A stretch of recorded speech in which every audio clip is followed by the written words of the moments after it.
Hello, how are you? How are you? How are you?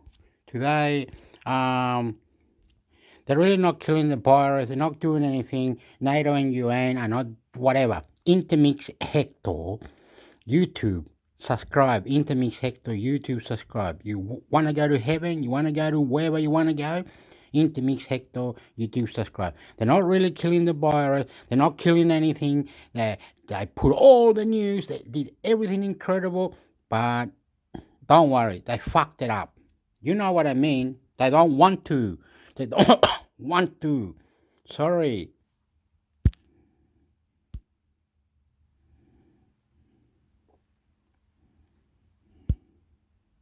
2023 Australian Indigenous Voice Referendum Wikipedia. The 2023 Australian Indigenous Voice Referendum will ask voters to approve an alteration to the Australian Constitution, creating the Aboriginal and Torres Strait Islander voice to represent Indigenous Australians to the Parliament and federal government in matters of Indigenous affairs to the referendum, prepared by the National Indigenous Australians Agency and conducted by the Australian Electoral Commission, will be held sometime between October and December 2023. 341. 2023 Australian Indigenous Voice Referendum. The referendum question and proposed alteration were announced on 23 March 2023 by Prime Minister Anthony Albanese. 5. The bill, which will trigger a referendum, is the Constitution Alteration Aboriginal and Torres Strait Islander Voice 2023 and was tabled in Federal Parliament on 30 March 2023 by Attorney General Mark Dreyfus. 6. Proposed question and body edit.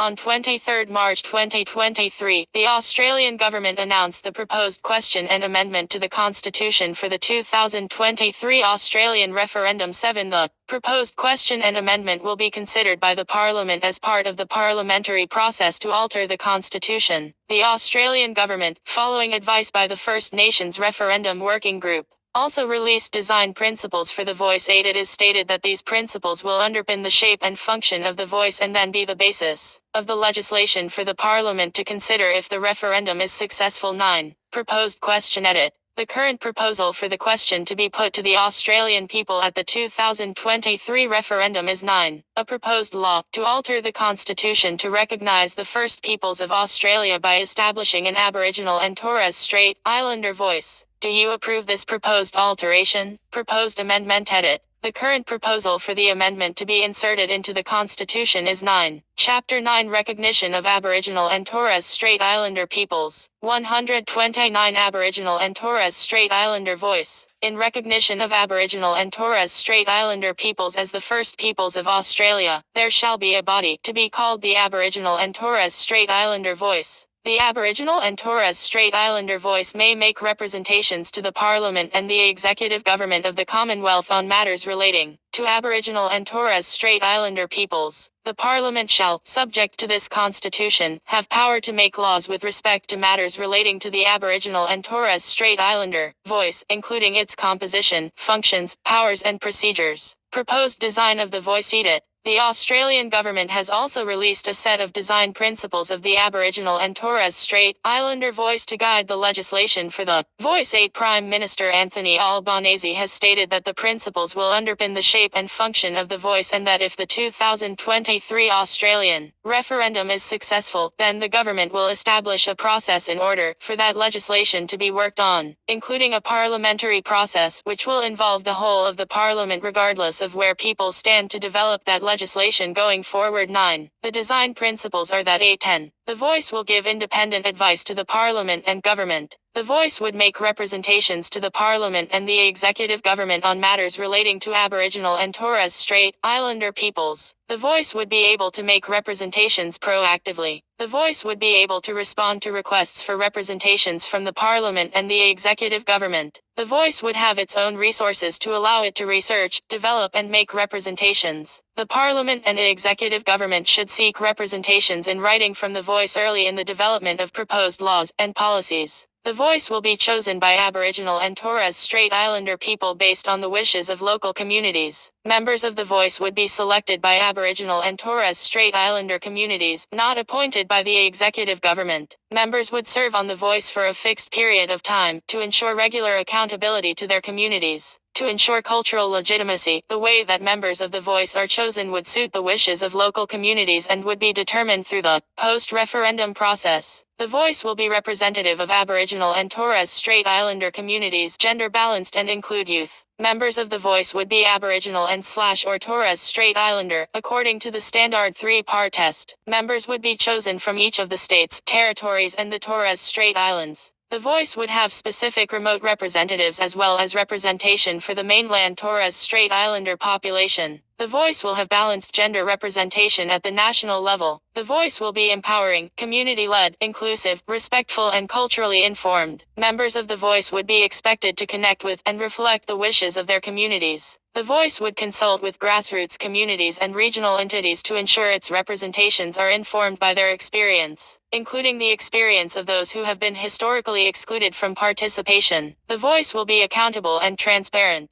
The Voice would be subject to standard governance and reporting requirements to ensure transparency and accountability. Voice members would fall within the scope of the National Anti-Corruption Commission. Voice members would be able to be sanctioned or removed for serious misconduct. The Voice will work alongside existing organizations and traditional structures. The Voice would respect the work of existing organizations. The Voice will not have a program delivery function. The Voice would be able to make representations about improving programs and services, but it would not manage money or deliver services. The Voice will not have a veto power. Current model edit. The current model suggests 24 members on the body, elected by local and regional elected bodies 11, each of which would be designed and run by their communities 12. However, the final model will be decided by legislation if the referendum is successful. 11. Voting and referendum mechanism. Set it. Voter set it. Australian citizens and some British subjects may take part in Australian elections or referendums. Under Australian law, all eligible voters must submit a vote by an approved means in person, by post, or over the phone. It is mandatory for all eligible people to register to vote. 3. It is mandatory for a person to register onto the Australian electoral roll and vote if they are 13-14, an Australian citizen, either by birth or naturalisation, or are a British subject who was enrolled to vote before 27 January 1984, and aged 18 years or older on the date of the referendum, and have lived at an address for more than 1 month, and not subject to an exemption or exclusion. Exemptions to mandatory voting requirements apply for those that are overseas on the date of the referendum, are posted to an Australian station on Antarctica, or are homeless or have no fixed address. 15, 16, 17. A person serving a prison sentence of longer than 3 years on the date of the referendum is excluded from voting in federal elections or referendums whilst in custody, but must remain on the electoral roll. 18. Cost edit. Funding for the referendum was provided to the AAC and NIA in the October 2022 Australian federal budget, with a total distribution of $75.2 million excluding contingency reserves over 2 years. Fee 2022-24 19-20. $52.6 million for the Australian Electoral Commission to prepare for and deliver the referendum. $16.1 million for the Australian Electoral Commission to increase the percentage of eligible First Nations people registered to vote. $6.5 million for the National Indigenous Australians Agency to support preparations for the referendum, including the relevant governance structures. There is an additional $160 million of the federal contingency reserve available to deliver the referendum. 19. In May 2023, the government announced a total of $10.5 million in the 2023 budget to improve mental health services for Indigenous people in the lead up to the referendum. 21. Yes and no campaign. Set it. Campaigning for both sides of the question started in early 2023. Some of the groups and individuals involved are listed below. 22. Yes edit. The Uluru Dialogue 2017, a collective which includes creators of the Uluru Statement from the Heart, along with various academics and lawyers based at the University of New South Wales, chaired by Megan Davis and Pat Anderson. 22. From the Heart 2020, operates under the auspices of Noel Pearson Escape York Institute in North Queensland. 22. Uphold and recognized 2015, founded by lawyer Damien Freeman and coalition spokesperson on Indigenous Australians Julian Leeser, who is no longer with the group. Asinta Wright-Harroge, former Indigenous Australians Minister Erkin Wyatt is a board member. 20. 2022. Australians for Indigenous Constitutional Recognition, a group of prominent Australians co-chaired by the Director of the Business Council of Australia, Danny Gilbert, and Aboriginal filmmaker Rachel Perkins. Board members include Noel Pearson and Tony Nutt, former principal advisor to Prime Minister John Howard. 22. Parliamentary Friends of the Uluru Statement launched on 13 February 2023, a non-partisan group co-chaired by Labor Os Gordon Reid, Liberal Bridget Archer, and Independent Allegra Spender. 22. According to author and Maritime Union of Australia official Thomas Mayob, all of these campaign groups are working towards the same goal. 22. Noted. Australians for Unity, created on 11 May 2023, led by Warren Mundine Jacinta Nampijinpa Price. This is a merger of two key former campaigns. 21. Recognise a Better Way was led by Mundine and included former Nationals Deputy PM John Anderson and former Creating Government Minister Gary Johns. 22. The campaign, launched in January 2023, was set up by a group called the Voice No Case Committee. The committee included 4 Indigenous members, Mundine Price, who left the group in February 2023 to join an Advanced 22, founder of Kings Creek Station Ian Conway, and Bob Little, owner of Kamara Enterprises. 24-25. Fair Australia was a no campaign led by Jacinta Nampijinpa Price, who was originally part of the Recognise a Better Way group. 21, under the auspices of Advanced 22C, position set it. Political party E set it. This table summarizes the positions of Australian political parties at the federal level, disagreement between federal party rooms and state-level party branches within the Liberal National Coalition is discussed below. Animal justice, support. 26. Australian Democrats, support. 27. Centre Alliance, unknown. The party has not openly taken a stance on the issue, but does support the recognition of Indigenous Australians in the Constitution. 28. Christians, oppose. 29. Communist, support. 30. Dialogue and Frank Carbone Network, neutral. As of January 2023, Lil maintains a neutral position towards The Voice, claiming that it is not a priority for the culturally diverse communities in her electorate. 31. Democratic Alliance, support. 32. Fusion, support. 33. Greens, support. The party has a preference for truth-telling and treaty processes to occur prior to The Voice, but have nonetheless backed the Yes campaign for the expected referendum on The Voice. 34. Indigenous Aboriginal, support. 35. Informed medical options, unknown. Katters Australian, oppose. Leader Bob Katter, federal MP for the division of Kennedy, has stated that the voice to Parliament may not cover important issues faced by Indigenous Australians, instead proposing a designated Indigenous senator. However, he has given his support for a referendum. 36. All 3 of the party's MPs in the Legislative Assembly of Queensland have requested more information from federal and state governments similar to the Liberals, and said that they could possibly support The Voice.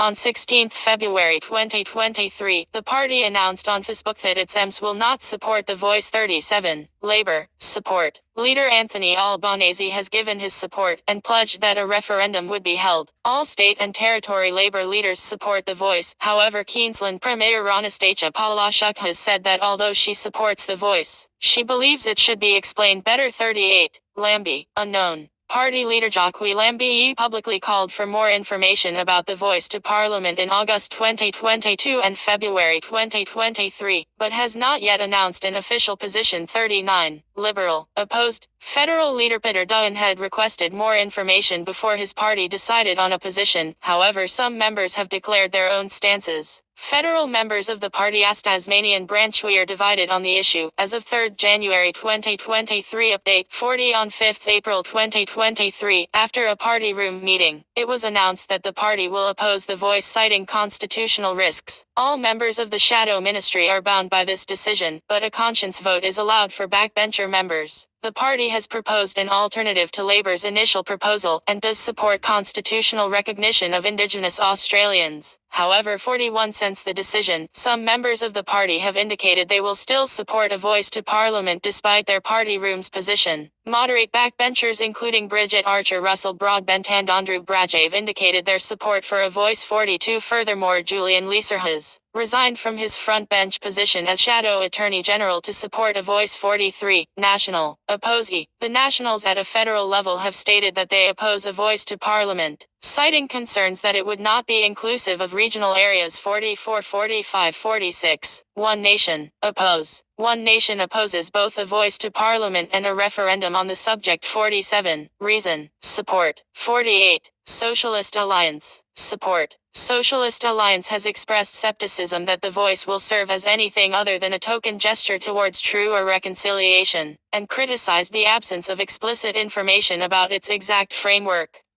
However, they express critical support for the proposal, provided it does not undermine the sovereignty and treaty demands of First Nations in any way. 49. Socialist Alternative, unknown, TNL, support. 50. United Australia, oppose. The party's sole Senator Ralph Babet is opposed to the Voice 51, coalition variant seated. Nationals leader David Little-Proud announced on 28 November 2022 that his party would not support the Voice, with Senator for the Northern Territory Jacinta Price speaking out strongly against it. The decision led Tondrugi leaving the party to sit as an independent. 52-53. The Nationals oppose the Voice on a federal level and in two states, South Australia and Victoria, although the party supports it in New South Wales 44 and Western Australia 54-55. Federally, the Liberal Party opposes the Voice, with leader Peter Dutton having repeatedly asked for more information before they could make a decision, before deciding on 5 April 2023 to reject the Voice. The Liberals have offered an alternative proposal and do support the constitutional recognition of Indigenous Australians. Only backbenchers have been allowed a conscience vote on the issue, while members of the coalition shadow ministry are obliged to oppose the Voice.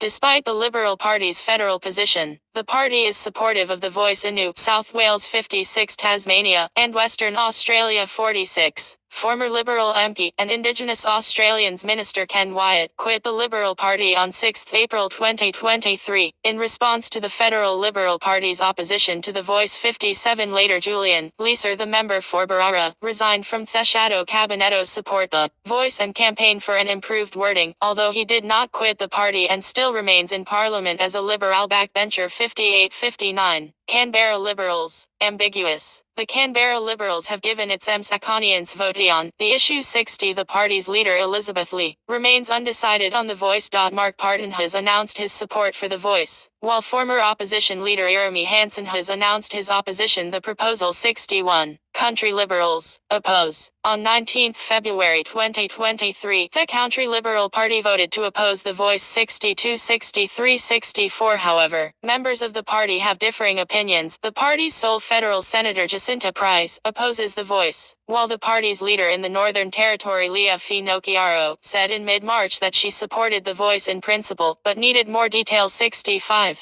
Liberal Nationals, ambiguous. The LNP has not stated a clear position on the Voice. 66-67. The party's leader in Queensland David Crisafulli announced he has an open mind on the issue. 46. NSW Liberals, support. Former New South Wales Premier Dominic Perrottet, who was Premier and Liberal leader from 2021 to 2023, supports the Voice. 56. The current leader Mark Speakman announced that members of the party will be given a free vote on the issue. 68. NSW Nationals, support. The NSW Nationals have given their support to the Voice. 44. However, like the NSW Liberal Party, the NSW Nationals have announced that they will give its members a free vote on the issue. 68. SAW Liberals, neutral. The South Australian division opposes the state's version of the Voice to Parliament, but has not yet made a stance on the federal version. 69. David Spearce remains undecided on the Voice, but has stated that the South Australian Liberals will remain neutral and will not campaign for either side. 70. SAW Nationals, oppose. 71. Tasmanian Liberals, support. Tasmanian Premier Jeremy Rockliff openly supports the Voice. Rockliff vowed to campaign vigorously in favor of the Voice. 46. Victorian Liberals, ambiguous. John Pisano, the leader of the party's Victorian division, announced that he had an open mind on the Voice. 46-72. The Victorian Liberals decided in May 2023 to allow members to have a conscience vote on this issue, but leader John Pisano still remains undecided on how he will vote. 73. Victorian Nationals, oppose. Peter Walsh, the leader of Nationals in Victoria, backed the federal Nationals decision. 74. While Liberals, support. Libby Medham, the leader of the party's Western Australian division, announced that she will vote yes to the Voice and her party would support it. 46 former leader and current MP David Honey is opposed to the referendum. 75 WA Nationals support. Former leader Ermia Davies stated her party's support for the Voice. 54-55 Independent said it. Former Prime Minister said it. Paul Keating 1991-1996 Labour support. Paul Keating strongly supports the Voice, saying that Theobald's government should not postpone a referendum on the issue and should hold it in its first term. 97 John Howard 1996-2007 Coalition undecided. John Howard has said that he has not settled a position on the Voice yet, but warned Anthony Albanese to be careful with the wording of the Voice, warning it could be coercive and divisive. 98 Kevin Rudd 2007-2010-2013 Labour support. Kevin Rudd supports the Voice to Parliament, stating that Tony Abbott's stance on the issue was wrong. 99 Julia Gillard 2010-2013 Labour unknown. Tony Abbott 2013-2015 Coalition oppose. Tony Abbott has openly given his opposition to the Voice. 100-101-102 Malcolm Turnbull 2015-2018 Coalition support. In August 2022, Malcolm Turnbull stated that, despite his previous concerns, he would now vote in favor of Albanese's proposal. 103 Scott Morrison 2018-2022 Coalition oppose. While he was Prime Minister, Scott Morrison proposed a version of the Voice. 104 but repeatedly ruled out holding a referendum, and vetoed attempts to do so. 105 He has previously stated that the Voice would be a third chamber of Parliament. 106 Opinion polling. Get it. See also edit. Australia portal. Referendums in Australia. List of Indigenous Australian politicians. List of Indigenous Australians in politics and public service. Notes edit. Prime Minister Anthony Albanese has confirmed that the referendum will be held sometime between October and December 2023, however the exact date is yet to be confirmed. Under Australian law, all elections or referendums must be held on a Saturday, and must occur between 2 and 6 months after the relevant bill passes both chambers of Parliament. Formerly known as Thomas Mayer 23. Advance emerged during the 2019 election, attacking activist group TUP, supporting Tony Abbott against the independent Zali Steggall, who won the seat, and campaigning against David Pocock 22. The Federal Liberal Party room opposes the Voice to Parliament, but state-level branches of the Liberal Party in 3 out of 6 states, New South Wales, Western Australia and Tasmania, support the Voice to Parliament. The Federal National Party room opposes the Voice to Parliament, but state-level branches of the National Party in 2 out of the 4 states where they are represented in state legislatures, New South Wales and Western Australia, support the Voice to Parliament. She also suggested that all of the recommendations from the Bringing Them Home report and Royal Commission into Aboriginal deaths in custody should be implemented before the Voice. 93 Reference said it. Jump up to Obivans. Jake 30th March 2023 Bill to trigger Voice referendum introduced to Parliament. ABC News. Retrieved 31 March 2023. Butler, Josh 23 March 2023 Emotional PM reveals question. Australians will be asked for constitutional change on Indigenous recognition. The Guardian. Retrieved 23 March 2023. Jump up to AB referendums. Australian Electoral Commission. 6th January 2023. Retrieved 30 March 2023. AUAC calling on Australians to deliver a potential referendum. Australian Electoral Commission. 8th February 2023. Retrieved 30 March 2023. Constitutional amendment and referendum question announced. National Indigenous Australians Agency. 23 March 2023. Retrieved 30 March 2023. Dreyfus, Mark 30th March 2023 Constitution alteration, Aboriginal and Torres Strait Islander Voice 2023 inches. Federal Register of Legislation. Retrieved 30 March 2023. Next step towards Voice referendum, Constitutional alteration Bill Prime Minister of Australia. www.pm.gov.au. Retrieved 24 March 2023. Jump up to AB Voice Principles released. Aboriginal and Torres Strait Islander Voice.voice.nia.gov.au. Retrieved 24 March 2023. Jump up to ABCD press conference Parliament House Prime Minister of Australia. www.pm.gov.au. Retrieved 24 March 2023. This article incorporates text from this source, which is available under THEC by 4.0 license. Design Principles of the Aboriginal and Torres Strait Islander Voice. National Indigenous Australians Agency. 23rd March 2023. Jump up to Abalam, Lorena. 23rd March 2023. What is the Indigenous Voice to Parliament? How would it work, and what happens next? The Guardian. Retrieved 17 April 2023. Butler, Dan. 3rd February 2023. The government is being asked for detail on the voice. Here's what we know. Nitv. Retrieved 17 April 2023. Enroll to vote. Australian Electoral Commission. 1st March 2023. Retrieved 30 March 2023. British subjects. Australian Electoral Commission. 21st April 2015. Retrieved 30 March 2023. Voting from overseas. Australian Electoral Commission. 13th April 2022. Retrieved 30 March 2023. Workers in Antarctica. Australian Electoral Commission. 20th April 2021. Retrieved 30 March 2023. Enrollment for people with no fixed address. Australian Electoral Commission. 22nd March 2022. Retrieved 30 March 2023. Prisoners. Australian Electoral Commission. 24th February 2022. Retrieved 30 March 2023. Jump up to Ab Chalmers, Jim Gallagher, Katie. 25th October 2022. Budget Paper No. 2. Budget Measures PDF. .2022 Budget. P107. Retrieved 31 March 2023.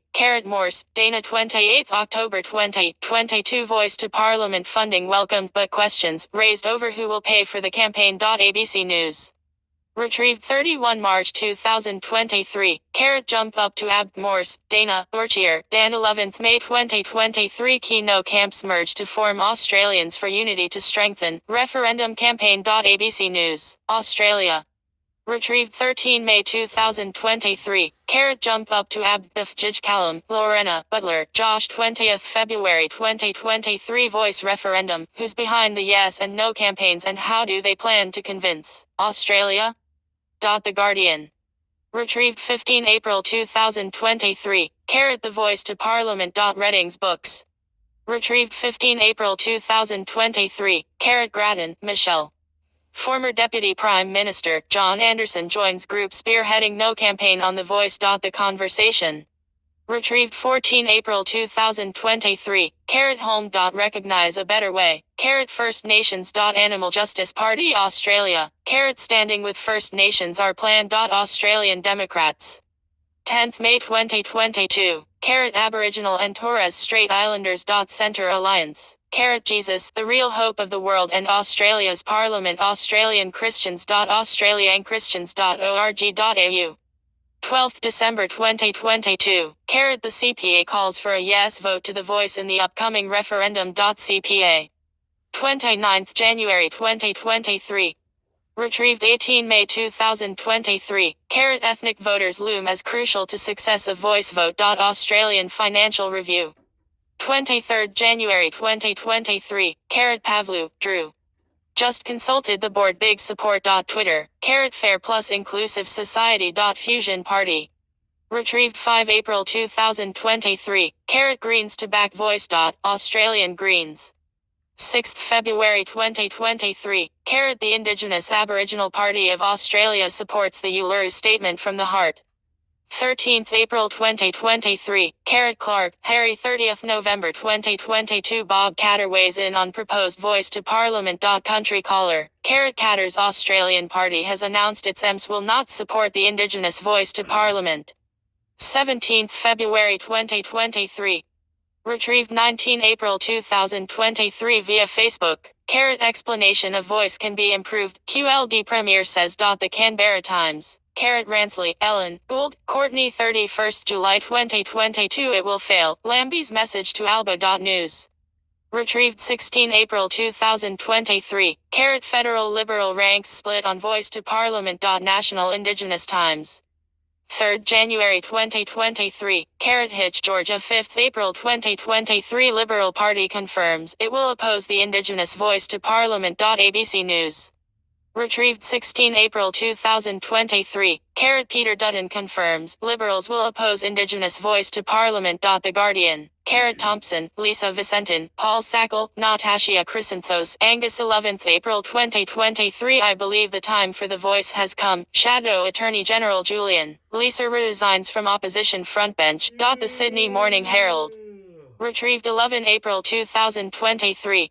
Jump up to NSW Nationals announce their support for an Indigenous voice to Parliament. Audio.SBS News in Tamil. Lancy, Amy. 29 November 2022. Split emerges within Nationals over Indigenous voice. Sky News Australia. Jump up to Fapre, Max. 6 April 2023. Liberals rebel on voice stance. The Saturday paper. Aboriginal voice to Parliament. Pauline Hanson's One Nation. First Nations self-determination. Reason Australia. Voice to Parliament has to be more than a token gesture. Socialist Alliance. Socialistalliance.org. We will adopt the Uluru Statement from the heart and initiate a voice to Parliament. 13th April 2023. Babette, Ralph. 25th January 2023. Voice of Racism. The Spectator Australia. Split in Nationals over Indigenous voice to Parliament as Andrew G. breaks ranks. ABC News Australia. 30th November 2022. Masters, Rebecca. 28th November 2022. Nationals will oppose Indigenous voice to Parliament. 9 News. Retrieved 23 January 2023. Jump up to Western Australia National Party split from federal counterparts over support for Indigenous voice to Parliament. Sky News Australia. 29th November 2022. Jump up to West Australian National Party breaks ranks over Indigenous voice to Parliament. ABC News Australia. 29th November 2022. Jump up to should be above politics. Liberal leaders Dominic Perrottet and Peter Dutton divided as National Cabinet signs on to support voice to Parliament. Sky News Australia. Former MP Ken Wyatt quits Liberals after party decides not to back voice. ABC News. 6th April 2023. Retrieved 6 April 2023. Carb, Paul. 11th April 2023. Julian Lisa resigns from Shadow Cabinet over Liberals' voice stance. The Guardian. Retrieved 11 April 2023. Meacham, Savannah. 11th April 2023. Julian Lisa quits Liberal frontbench to support voice to Parliament video, plus text. 9 News. Retrieved 11 April 2023. Canberra Libs to have free vote on the voice. Canberra City News. 16th March 2023. Retrieved 19 April 2023. French, Ethan. 19th April 2023. Canberra Liberals MLA Mark Parton says he will vote yes to an Indigenous voice to Parliament, putting him at odds with party colleague. ABC News Australia. Retrieved 19 April 2023. Morgan, Thomas. 19th February 2023. Rank and file of NT's Country Liberal Party support motions backing no campaign of voice to Parliament. ABC News, Australia. Retrieved 19 April 2000. Okay, stop.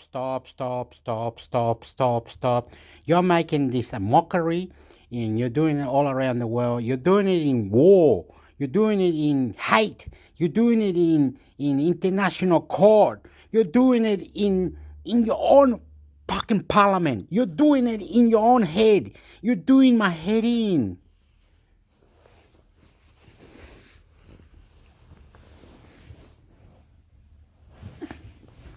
Right? In this planet Earth, if you kill a human, you go to jail, don't ya? Oh, no, we're taking over the land. Not about killing human, Hector. Oh, bullshit. What are you going to make me upset? You still haven't recognized the Aborigine in the parliament. So why do you have Aborigines in the parliament when you don't even recognize anything? What are you on about? You're just like a low bunch of Don't worry, mate. Don't worry, my friend. It's finished. It's finished. Finish. You 2023 and you still haven't got it. You still haven't got it. You know what I mean?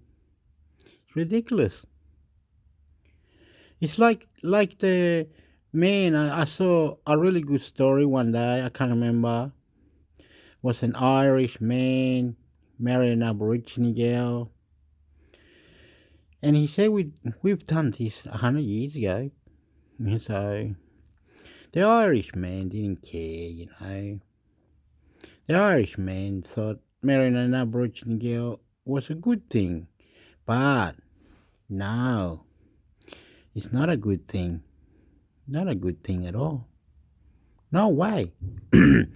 If you read your history, they got Ned Kelly, they got Mad Dog, whatever it was, and they all become bush rangers. They all fucking. Don't worry, don't forget it. Forget it. It's still going on everywhere. War, number one. Genocide, number two. And it keeps going on and on and on. Wow. Forget it, mate. Forget it. You wouldn't know what I'm going to say next. You wouldn't know. Australia, United States, many other countries who the land is being taken. If you have killed human, you should be going to jail. Or you should be reported. That country was taken over by the Spanish. That country was taken over by the English. That country got taken over by the French. That country did that. That country wasn't meant to be there, and now everybody's paying them money. Wow. So the French in Africa. What did they do? Read your history. Anyway, I'm not going to talk about it. I'm so upset right this second. It's ridiculous. It's ridiculous how they call war. You know? It's ridiculous. They don't want to fix it. They don't want to do anything. They don't want to do nothing. They just want to stand there, pretend the big macho man, the big boss or whatever. We are NATO. We're UN. We're doing all we can. We are going to G7 conference. We are going to join all the government together. Yeah, good on you, United States. United States, all you have to do is go on the bloody microphone and hardcore tell the world where to stick it. Tell them, say that you need to fix the earth, you need to fix it now, you need to provide us to go to live in the moon or Mars, wherever you want to live, colonize to another planet. You know, let's do that. Let's colonize to another planet. Why can't we? Are we allowed to colonize in another planet? No. No, let's keep bombing all the buildings. Let's keep bombing Iraq. Let's keep bombing Afghanistan. Let's keep bombing Russia. Let's keep bombing Ukraine. Whatever. Forget it. Let's go somewhere else. Let's go somewhere else before I say something. Fuck you.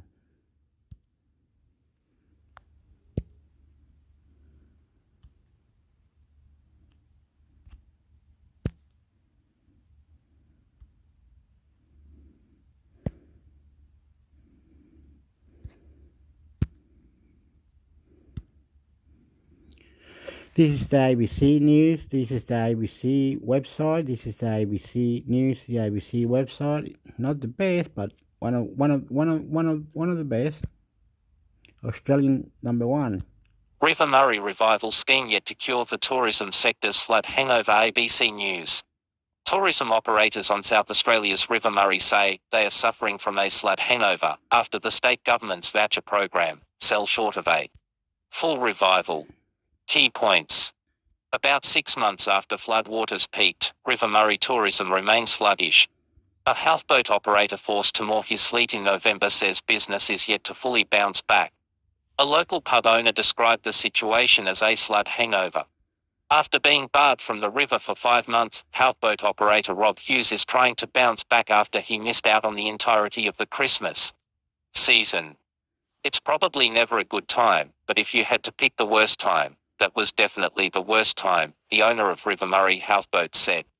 Houseboat operators were forced to moor their sleeps in November as slows down the River Murray reached their highest level in more than 60 years. Mr. Hughes said while there were promising finds, visitors were returning to the region, business was quieter than normal. The bookings are coming in for September, but unfortunately it's a little quiet at the moment, Mr. Hughes said. We've just got to watch our spending and treat things a little bit tougher than we have before. Mr. Hughes said the uncertainty of the floods meant that people were not able to plan their trips in advance. 6 months ago, if you were thinking about your holiday for the year, the river wasn't an option, so you just didn't know, he said. There was a bit of uncertainty, so I've got no doubt we will bounce back. It's just going to take a bit more time. In May, the South Australian Tourism Commission told a parliamentary committee that less than 40% of the 12,000 vouchers handed out to revive tourism in the region had been redeemed. The Commission said that it expected at least 60% of the first round of vouchers, which included $50 for an experience and $100 for accommodation, would have been used by that point. Owner of Riverland Canoe Adventures, Tom Werner said the vouchers had so far not made much of a difference to his business. For us, we only had to from the last round, which was way down on the Great State vouchers, Mr. Werner said. When people look at making a trip, accommodation, everything else $50 for experiences, seems pretty small. Mr. Werner said that most of his canoe tours at the moment were with school students but believed things would start to balance out soon. Autumn was definitely quieter than normal and I don't exactly know why, but maybe some people think it wasn't the place to be, he said. State MP Tim Whetstone represents the Riverland and Mallee regions and said that tourism operators were feeling the financial pinch. Tourism operators are really hurting, the member for Chatham said.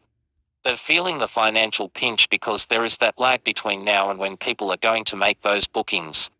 The first round of vouchers, which were won in a ballot, allowed holders to make bookings up to the end of June. We need to keep those tourism operators alive, not just on life support, Mr. Whetstone said. We could use the voucher program as a deposit, or we could utilise any of that unspent voucher money as a promotional program. In a statement, Tourism Minister Zoe Bettison said that any vouchers not redeemed during the first round would be reinvested into future rounds. We made a commitment that $3.5 million will be spent on flood-affected areas and we will continue to consult with industry to ensure that we achieve what's needed, Ms. Bettison said. Rob Hughes said he hoped the next round of vouchers, dedicated to houseboat bookings, would be more successful when the ballot opens next month. Owner of the historic Overland Corner Hotel, Brad Flowers said it was disappointing that other businesses like his were not included in the taxpayer-funded voucher scheme. Christmas up in the Riverland accounts for 6 months of your trade, so having that thought of taken away from you following the pandemic was tough, the publican said. A lot of the butcher shops, bakeries, newsagents, clothes shops and a lot of family-run businesses weren't able to access that, or take part in it, so that was a little bit of a shame. The historic Overland Corner was evacuated by the State Emergency Service in December after its levee, which was built in the 70s, started to give way. But the levee managed to hold on, avoiding a similar fate it faced in 1956. Mr. Flowers said the recovery process had been slow and believed that the region could be suffering from a flood hangover. It's a bit of a flood hangover, Mr. Flowers said. A lot of people coming in say they're expecting to see mud, devastation and businesses close. It's more about getting that message out there that I sort of challenge anyone to come up and even know that there was a flood. He said his hopes were high for a busy and uninterrupted Christmas season this year.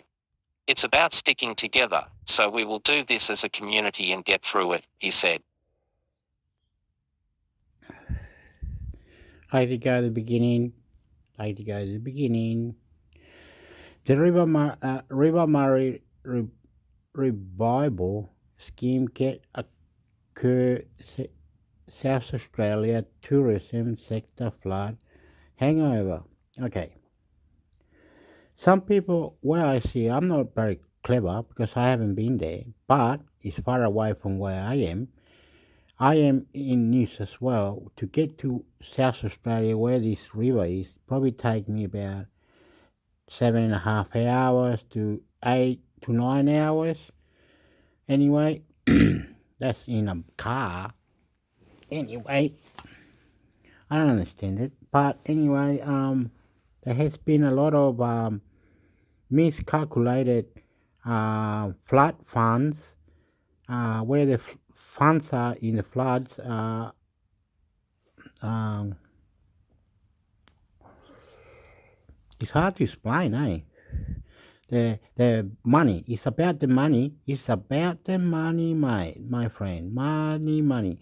It's about the money that they gave to the people in that community because they were under floods, right? They were under floods and they were coming to fix it. So they gave the community, like the shop owner, the takeaway shop, or the food shop, the supermarket, or the warehouse, to everyone to have our money, so it will be flat money. I don't know if you had to return that money, or I don't know how it worked, but we've lost so much, and there's still rich people around and all that, but you know, it's not considered as helping. One man cried, really cried with his wife, cried. He was like a carpenter, electrician, a house repairer. Like he would be a carpenter, mix electrician, carpenter, mix aluminium, um, panels for the house, or whatever. This one man did not get the help the government was giving. The government could not help him, right? Because he wasn't part of it. But when this person, I think, really give his information out on a video or whatever he did, he cried out. People did help him, but it didn't accumulate to things. Like, it's hard to explain. It didn't help that. It did not help. You know, understand? Because the tourism sometimes is a hangover on like you're drunk or something. Like the same, we used to have this here in South Australia. We used to have this river called what was the name of the river? The Murray River, the River Murray, and the River Murray used to have tourism with these beautiful boats. They used to go up and down and all this. Now, we cannot do that because they dismissed me. They did this, they did that. That it's just like people protesting. Some protesters are bad and some protesters are good. It's hard to explain. Anyway, a lot of shops are shut anyway. Who cares? The whole world is bananas. It's just revolving in yuckiness, revolving in non-sporty fairness. It's revolving how the government was meant to, but they are not, because the government has put regulations, and those regulations made the human decide other things, because they said, well, I don't know how we're gonna live. We lost our shop, we lost our business, we lost our community. We're under floods. The thing is going up. Anyway, and they're still talking about it. So don't worry. Tomorrow, next week, this news, that news, everything is being talked about it again and again and again and again and again and again and again. Anyway, too bad if you don't understand me, because where I live here in Australia, not far from where I live, about 11 suburbs away, a lot of floods happened, a lot of heaps of town went down water, and the government gave them flood relief money, and that was it. Yeah, but you see, money sometimes is good, right? To get that person so they don't feel like they lost or whatever. So that person, oh, I used to have a business. And I used to own that. I used to do this. I used to help the tourism. I used to do this. I used to do that. But no. They didn't come in to clean up properly. They didn't do the right thing. They didn't explain that, They'd rather help out on war in Iraq. They'd rather help out on war in Ukraine. They'd rather help out on stopping the drugs. They'd rather help out refugee boats coming to Australia.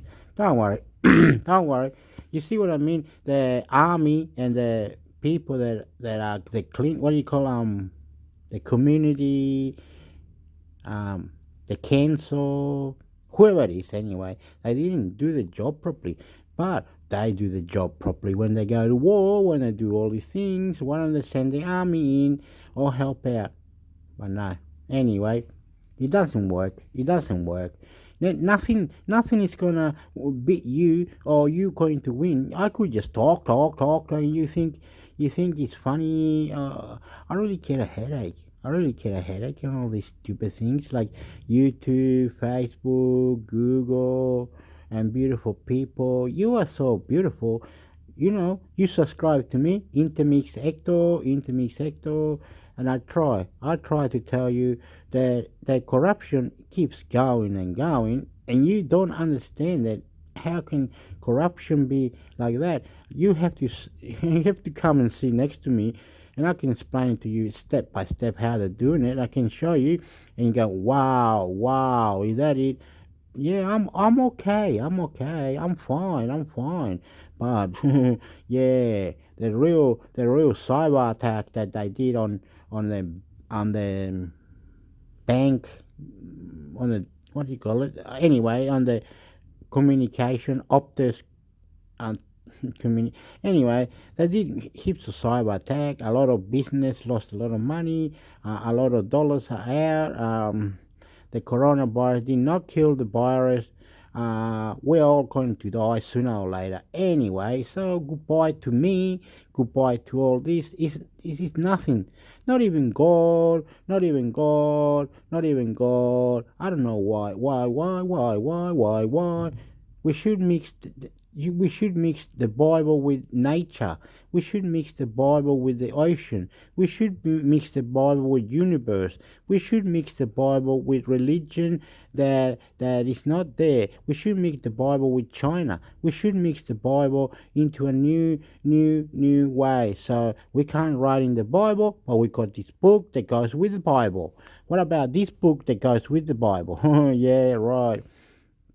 Relaxation, Mother Earth, or whatever. Love yourself, whatever. Anyway,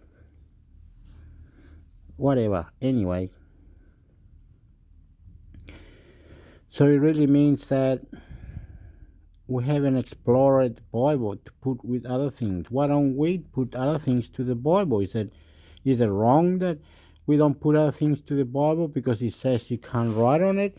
Okay, let's get this book. This will be blah blah blah book and mixed with the Bible. Anyway, don't worry about it. One day you'll understand. I'm really getting a headache.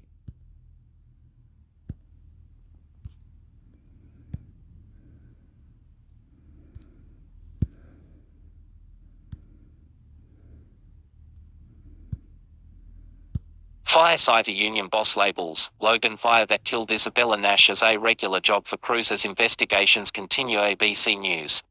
Firefighters are still waiting for answers about the tragic circumstances that led to the death of Isabella Nash and the injuries of Leah Drew in an industrial fire south of Brisbane on May 2nd. Key points. The fire in Flax Creek, south of Brisbane, killed one firefighter and seriously injured another. The firefighters' union boss says it does not look like an out-of-the-ordinary job. The injured firefighter is in the burns unit at a Brisbane hospital. Dual investigations into the incident are being run by the police and workplace health and safety. United Firefighters Union Secretary John Oliver said it was hard to comprehend the 46-year-old's death, because dealing with fires like the one at Flax Creek is not unusual for firefighters. This one didn't look out of the ordinary, so that's why I'm a little bit confused to understand what happened inside, he said. I thought the fire is something that would be dealt with by those crews in a regular fashion. It didn't seem to me to be too out of the ordinary. The crews that were there are exceptionally good operationally. They're a well-experienced crew. I'm told there was an enormous amount of heat. Obviously you get heat with a fire, but these crews are used to dealing with that. Mr. Oliver said it was too early to speculate, but said the investigation would look for seams. If you look at fires where firefighters' lives are lost, there's usually seams that go around those things that lead to a tragedy. What happened at that fire? What made that fire so different? I guess the investigation will bring that out, he said. Isabella Nash was laid to rest yesterday surrounded by the fire-fighting community. 3 weeks after the tragedy, Leah Drew remains in the Royal Brisbane and Women's Hospital's burns unit, receiving treatment to both her arms and her shoulder. Mr. Oliver said Ms. Drew has a long road to recovery ahead of her. We're just making for that. She's being visited by members of the union, the Siris themselves, and keeping in touch with her to make sure her mental resilience keeps up there for the battle that she's got, he said. Posted 31 meters ago, 31 minutes Agachu, 23rd May 2023 at 6:07 am. Updated 6 meters ago, 6 minutes Agachu, 23rd May 2023 at 6:32 am.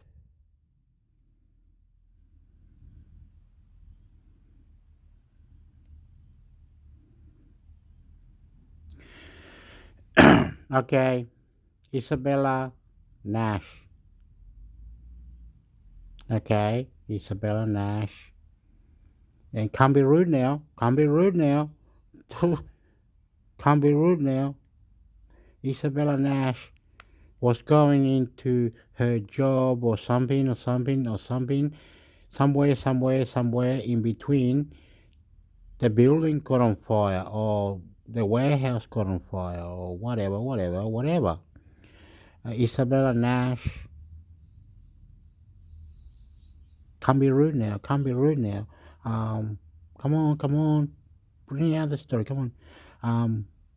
The lady, she lives in Brisbane, which is in the north of where I am. She lives way up there.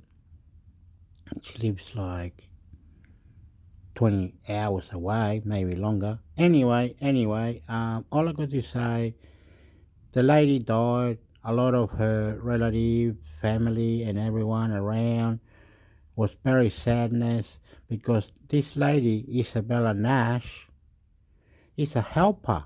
It's like she helps the community. If you're homeless, she'll help them out. If you're down and out, she'll help them out. If you were non-sporty, she'll do gentle exercise with you. She will do anything, but she died in a bushfire that I can't understand. I do not know, but anyway, if I had the footage, I will show you.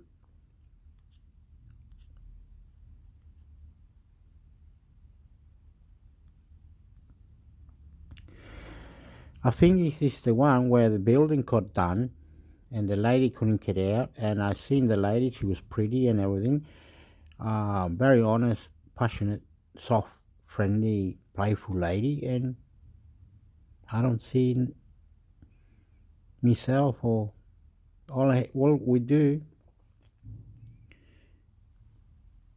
We're going to pray to God for police officers, for fire brigade, for rescue team, SOS, and the army. We gotta have to pray to God.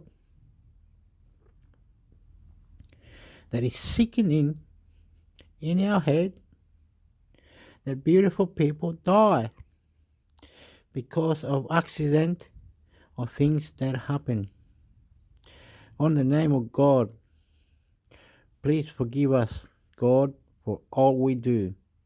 On the name of God, please put our name into resistance, put our name into other universe, open portals or whatever. Put our name to international. Help us out, God. Help us out, God. Help us out, God. On the name of Jesus, walked on this planet Earth. Why is Jesus has to be in our heart? Because when we say the name Jesus, doesn't that mean we're already praying for Jesus? We don't have to put him in our heart. We want to know Where are all the other things like war, genocide, kill, gun, you kill that country, you kill this country? Where God? Where God? How God? Anyway, on the name of God, to this beautiful lady, Isabella Nash, I love you. On the name of God, on the name of Jesus Christ, the Son of God, who died for us, the Son of God, who died for us, for our sins. Amen.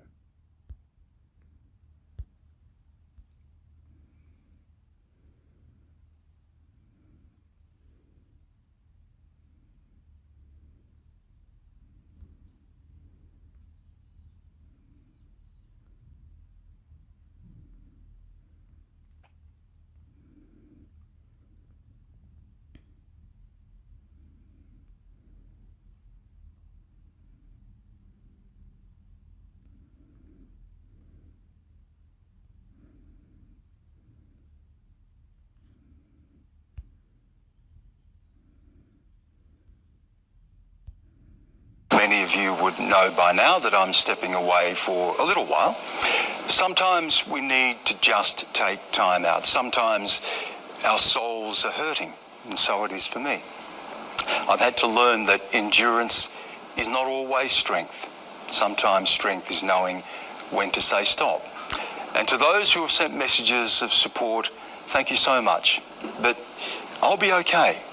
Please send that support and care to those of my people and all people who feel abandoned and alone, who are wondering whether they have a place in this country and who don't have my privileges.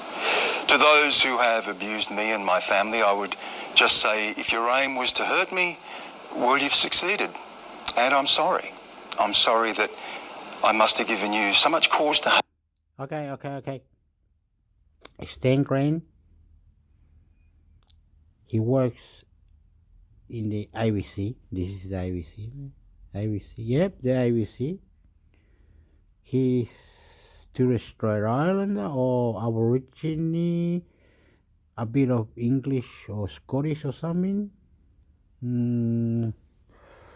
Anyway, this man likes to help out the Aborigines and other culture, like Latinos, Africans, whoever, Asians, Middle East.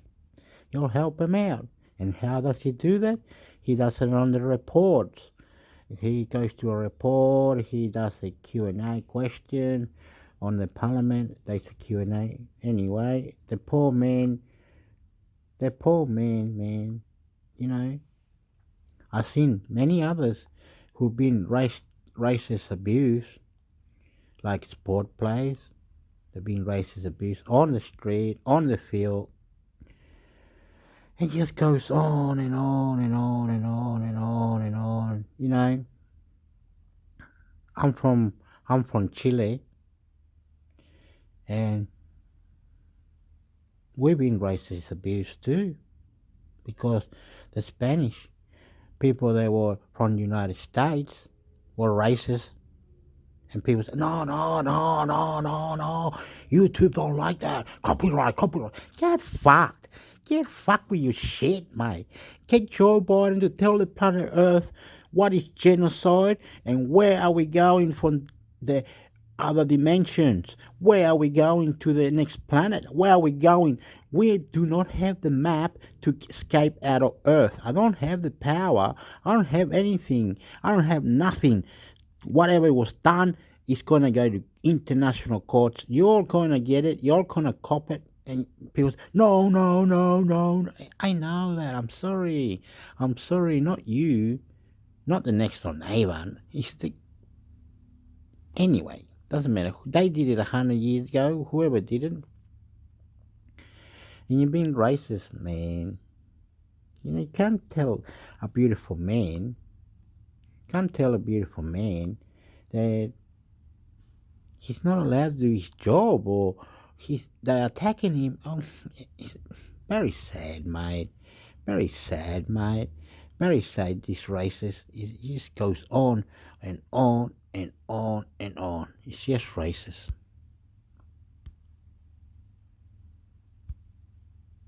Stan Grant sends a message to his abusers in Last Kaplasa before stepping away. ABC News.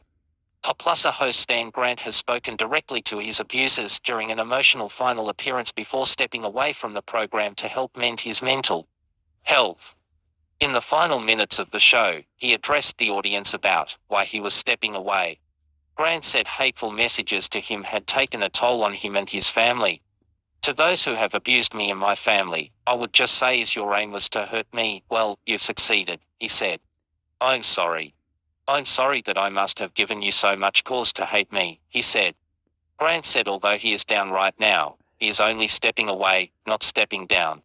I will get back up. And you can come at me again, and I will meet you with the love of my people.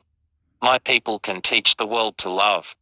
Last week, Grant announced he was stepping away from hosting Plusa and accused the ABC of institutional failure, saying the organization did not publicly defend him amid a storm of racist abuse. He said in his weekly column sat since appearing as a guest as part of the ABC's coverage of the coronation of King Charles.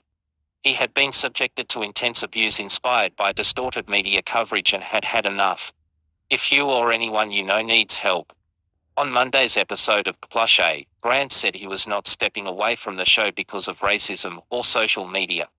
He was stepping away because he thinks the media is the problem. I need a break from the media.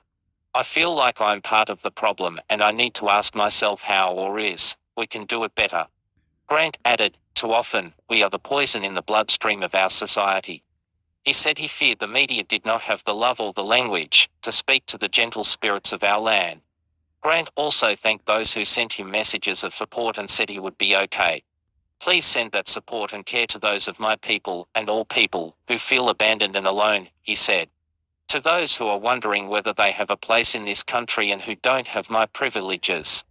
Grant also confirmed that and host Patricia Karvelas would take the helm of Plusa from next week. When the panel was asked earlier in the program what was needed to stop hate speech and hate acceptance from continuing in Australia, the panelists had a lot to say. We've got a long way to go, and it's going to take leadership, mature debate, but look around. We can be better. We have to believe that we can be, said Independent Senator for the Act David Pocock. Labor member for Higgins, Michelle Ananda-Raja said the hatred people received was not warranted anywhere. There's no place in our community for vilification based on any attribute, whether it be the color of your skin, your sexuality, your gender, whatever, Drive Ananda-Raja said. She said connecting with people from all different backgrounds helped break down barriers. The most powerful debiasing is contact, she said. Tasmanian Senator Tammy Tyrrell said people needed to stick up for each other and call each other out if someone was being discriminated against. If we are not brave enough to stick up for each other, what the hell are we doing here? ABC hopes Grant will return to Plushie. Earlier on Monday, ABC News director Justin Stevens said the door would be open for Grant to return to Plushie. Plusa is due. I think it has a few more episodes after this week, and then it's got a mid-season break, and then it will return, he told ABC Radio. We just want to give him space and time to try and have a breather from this. Hopefully, he'll return after the mid-season break, but we just don't want to put him under any extra pressure at the moment. It followed hundreds of ABC staff around the country walking out of office in support of Grant. On Sunday afternoon, ABC Managing Director David Anderson said the organization would review its response to racism affecting staff and offered an apology to Grant. Stan Grant has stated that he has not self-publicly supported. For this, I apologize to Stan, Mr. Anderson said. Stan has our full support. And he has always had our full support. Stan makes an enormous contribution to conversations of national importance. Stevens issued a statement on Friday, calling the abuse towards Grant abhorrent and unacceptable. The ABC stands by him and condemns the attacks directed towards him. The ABC has and will continue to refer any threats to police. Posted 6 hours ago on 22nd May 2023 at 11:57 p.m. Updated 20 to me. I don't know how to explain it, but I'm Chilean, right? And that abuse is ridiculous, mate. Very ridiculous. Very ridiculous. Very ridiculous. We can't stand up for ourselves. We cannot do what we need. We need to be apologizing, loving our own people, loving our own self, making ourselves more lovely, more beautiful. How rude, eh? People are racist.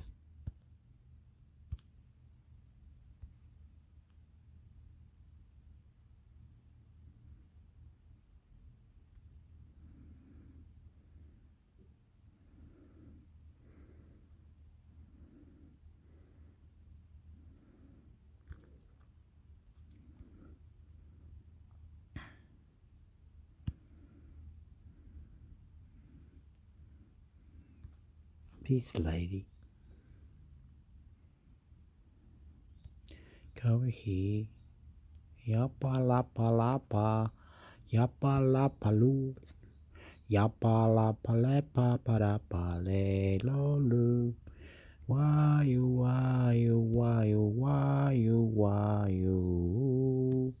Yapa lapa lepa. Yapa lapa lu. Yapa lapa lepa. Yapa lapa lu. Yapa lapa lepa. Going nuclear Australia, high risk of submarine gamble. Why do you buy something that it doesn't help the country? It makes it look like you are going to go to war. Buying a submarine with a nuclear rocket or whatever it is, does that mean that you can just blow the plate underneath the ocean and just destroy a country or something? Why do you want to do that? Do you think it's necessarily what you want to do or something? I don't know, man. Look at this. Now it looks like a blue flag, white in the middle, a blue line blue. I don't see the names of it. Anyway, it looks like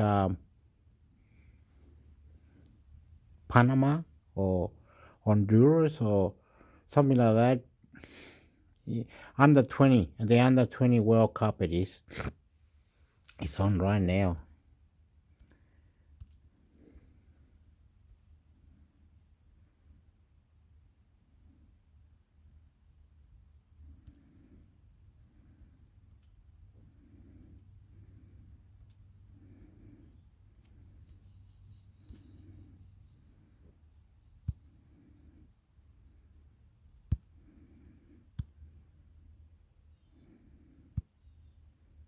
Perth Dr. Kenneth Elliott released 7 years after being kidnapped in West Africa, ABC News.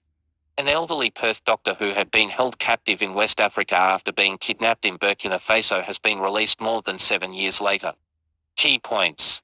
The 88-year-old has been reunited with his wife and children after 7 years in captivity. Drive Elliott and his wife Jocelyn were taken by a group with suspected links to Al-Qaeda. The couple ran a medical clinic in Jaibo in Burkina Faso, near the borders of Mali and Niger. Kenneth Elliott, now aged 88, was abducted with his wife Jocelyn in January 2016 close to the Niger border by a group believed to have links to Al-Qaeda. Jocelyn Elliott was released after about 3 weeks. Drive Elliott is understood to be well and flew into Perth on Thursday night after being released earlier this week. No ransom was paid by the Australian government or by Drive Elliott's family. Sovereign Minister Penny Wong confirmed Drive Elliott had been released safe and well and had been reunited with his wife Jocelyn and their children. I am very pleased to advise that Drive Ken Elliott, who has been held hostage in Western Africa for some 7 years, has been reunited in Australia with his family, she said. The Australian government has been working tirelessly over that time to secure his release, and I want to publicly thank all of the government officials who have worked to ensure Drive Elliott's release. I'm sure Australians wish Drive Elliott and his family well. In a statement, she added, "We acknowledge the strength and resilience Drive Elliott and members of his family have shown through the most difficult of circumstances." Ken and Jocelyn Elliott are originally from Perth, but since 1972 they ran a medical clinic where Drive Elliott worked as a surgeon in the town of Jaibo, near the borders with Niger and Mali. The family have requested privacy, but issued a statement via the Foreign Minister's office. We wish to express our thanks to God and all who have continued to pray for us, they said. We express our release that Drive Elliott is free and thank the Australian government and all who have been involved over time to secure his release. We also continue to pray for those still held and wish them freedom and safe return to their loved ones. At 88 years of age and after many years away from home, Drive Elliott now needs time and privacy to rest and rebuild strengths. We thank you for your understanding and sympathy. Couple dedicated their lives to patience. Following news of the couple's abduction, a family spokesperson said they had dedicated their lives to helping injured and sick people in the West African nation. Before moving to Burkina Faso, Drive Elliott worked at Fremantle Hospital and later for the Royal Flying Doctor Service in Kalgoorlie. Prior to moving to Burkina Faso, Drive Elliott reopened a closed hospital in Benin in 1967, working there for 4 years. In his 50th anniversary graduation booklet, Drive Elliott had described Burkina Faso as one of the poorest countries in the world. And their Jaibo Medical Center could accommodate around 140 patients, many of whom had not slept on a mattress before. I regularly operate 5 to 6 hours a day for fixed days of the week. The needs are unimaginable and we tackle some horrific cases, but the results are mostly pleasing, he wrote. Back in 2016, after Jocelyn Elliott's release, the family also called for the release of Drive Elliott, saying he had served the community of Jaibo and the FAL for more than half his lifetime. At the time, the Malayan militant group, Ansar Dine, had said the couple were taken by jihadists from the Emirate of the Sahara, which was said by experts to be a branch of Al-Qaeda in the Islamic Maghreb. Their abduction coincided with a jihadist attack in Ouagadougou, the capital of Burkina Faso, which left at least 29 people dead. The couple were snatched in Barrabool, near Burkina Faso's borders with both Niger and Mali, the Burkina Faso government said at the time. News of the initial kidnapping spurred an outpouring of support for the couple from the people of Jaibo, with hundreds of students holding placards reading Free Elliott on the streets. Friends delighted by news of release. Drive Elliott's friend Bruce Connor said he was over the moon to hear of his friend's release on Friday morning. We'd been praying and hoping for this good news for the last 7 years, and it is just the best news possible, he said. Drive Connor, who graduated medical school with Drive Elliott in 1963, said he immediately shared the news with their medical school friends, who had been waiting for the moment for a long time. It was something that we hoped would happen someday, soon, because Ken is now 88, he's been out there as a captive. And you don't know what is going to happen health-wise for him, he said. So we're delighted he is able to come back and join his family. Drive Connor said Drive Elliott's friends the world over would be thankful for authorities' efforts to secure his release. There's people all over Australia, all over the world, who have been praying and hoping for Ken's release ever since his capture. And they will be rejoicing today on Friday and thanking the Australian authorities, particularly our Foreign Minister Penny Wong, and all the government officials who have been active in achieving this great outcome, he said. Posted the 19th of May to 100 to 1319 May 2023 3/19th May 2023 at 9:39 am updated the 19th. Stop. Do I have to talk about everything I read or something? First Dr. Kenneth Elliott released 7 years after being kidnapped in Western Africa. Okay. I see a lot of good people, and also we gotta pray to these people. I don't know how, but it sounds ridiculous. It sounds pretty stupid that we don't love that beautiful love. You could cry right now to what I'm saying. Love, man. Beautiful scientists, beautiful doctors, beautiful flying reserve, SOS, Red Cross, Lifeline doctors, mate. I don't understand it. We need love, and we gotta have love, and we gotta make love, and we gotta do love. And if love's not with you, you with the love, and the love is in you. And love with you and also with everyone and with them and everybody else. Love is all together. I don't understand it, man. How people get treated, they get tortured, they get killed, they destroy themselves. Like I drink alcohol, no problem. I smoke some marijuana sometimes, no problem. But when I talk to my family or my mother, people when people say family, it's like I've got a girlfriend or a wife, but I don't. I don't have no girlfriend or wife. I'm his, you know, excellent, beautiful life, but not have a girlfriend or a wife. Right? Doesn't matter. In the name of God, beautiful people being told to go here, go there, and then United States are very, very bad. We always blame United States or NATO or UN because they come to Australia and they say, will you get your army to support us in these things. Get your army to support us in that thing. Will your army come to Iraq? Will your this and that? Then they become war criminals, and after they become war criminals, or they destroyed a building, or they destroyed a hospital or whatever, and no one gets in trouble for it. Anyway, I'm lost, found it. I'm about to cry. I don't know what I'm gonna say next, but don't worry. We helped and we go Australia do a lot, like in Papua New Guinea, Fiji, many countries in the world that need help, like doctors, and we go help them, and we go there. We get abducted by the rebels or whatever it is, and it's incredible, mate, incredible.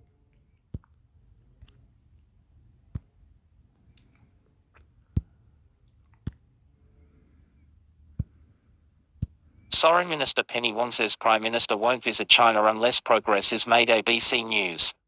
Australia's Foreign Minister Penny Wong has indicated Prime Minister Anthony Albanese won't travel to China unless continued progress is made to resolve trade and consular disputes. Key points. China has imposed trade sanctions on several items including wine, rock lobsters, coal and barley. If Anthony Albanese visits China, he would be the first PM since Malcolm Turnbull travelled to China in 2016. Successive Australian governments have pressed China on human rights violations in relation to Australian citizens being detained. The invite from Chinese officials was made earlier this year and follows clashes between the two countries, which have in particular severely hindered Australian exporters. China imposed trade sanctions on several items such as wine, rock lobsters, coal and barley in recent years, which has cost exporters billions of dollars. While some restrictions have been wound back, there are still some bans in place. Ms. Wong suggested further progress on lifting trade sanctions was necessary before a visit to China could be scheduled.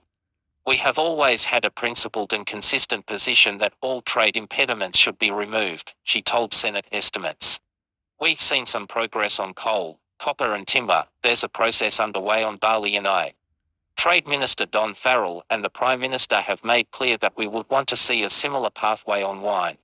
We will continue to press for the trade impediments to be listed and obviously continue to engage in relation to consular cases.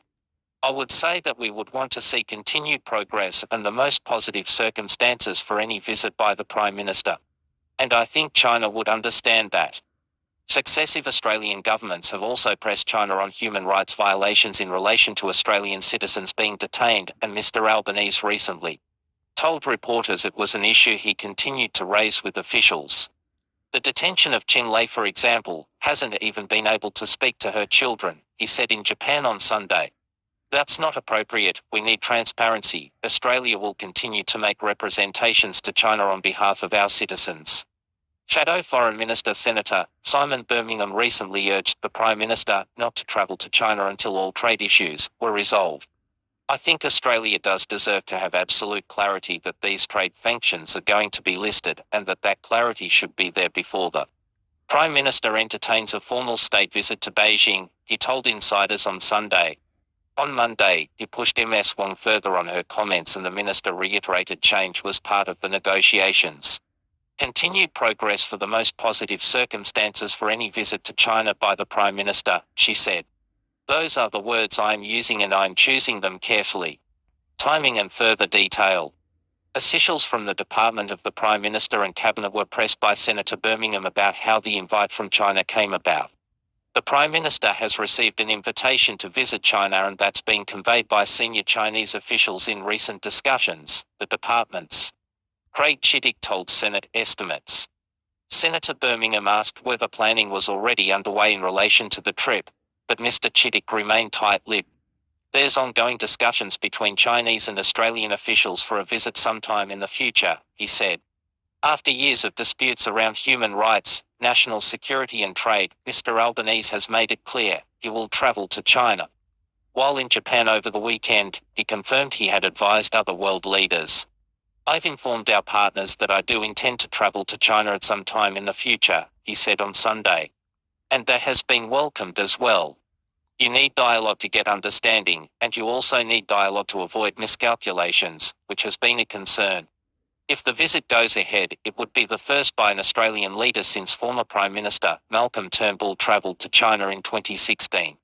Mr. Farrell visited China earlier this month and insisted there was goodwill on both sides to improve the trade relationship, but insisted more work was needed. The issues didn't occur overnight and they're not going to be resolved overnight, he said earlier this month. What I'd like to come back to Australia with is a pathway to resolve all of those outstanding issues. Okay, I'm not going to say much on this, but China, China, China, China, China, China. All right? China should buy everything we got. China should do whatever we got. China should appreciate. But no, they're going to make a new reactor. They're going to make an electric. China is doing whatever they want. Don't worry about it. It's all right. They can have an argument with America. They can do this, we do that with the technology. So good, China. Bring your stuff over here to Australia. We'll buy it off you. We'll start selling it. Your mobile phone, whatever you got, China. We'll do whatever you want to America. Bring your whatever it is, all your companies, bring it over here and we'll buy it. We'll sell it. We'll help you sell your stuff. Amazon or whatever you want. America and China. Let's buy all your computers. Let's buy the whole lot, mate. Let's do it. Poor Lady Wong, mate. This lady is a foreign minister. Penny Wong. Foreign Prime Minister. Penny Wong. Penny Wong says Anthony Albanese won't travel to China unless changes are needed to resolve trade conflict. let's find out.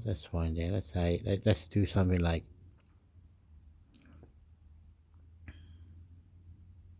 Oh, look, these are all the things that are cybersecurity. Quiz blue, you silly. You're so funny. Ah ha ha, you funny people. We're going to look for government Australia monies. Pukala, pupapala, pupapala. Filter it, Hector. Go deep, deep, deep, deep, deep, deep.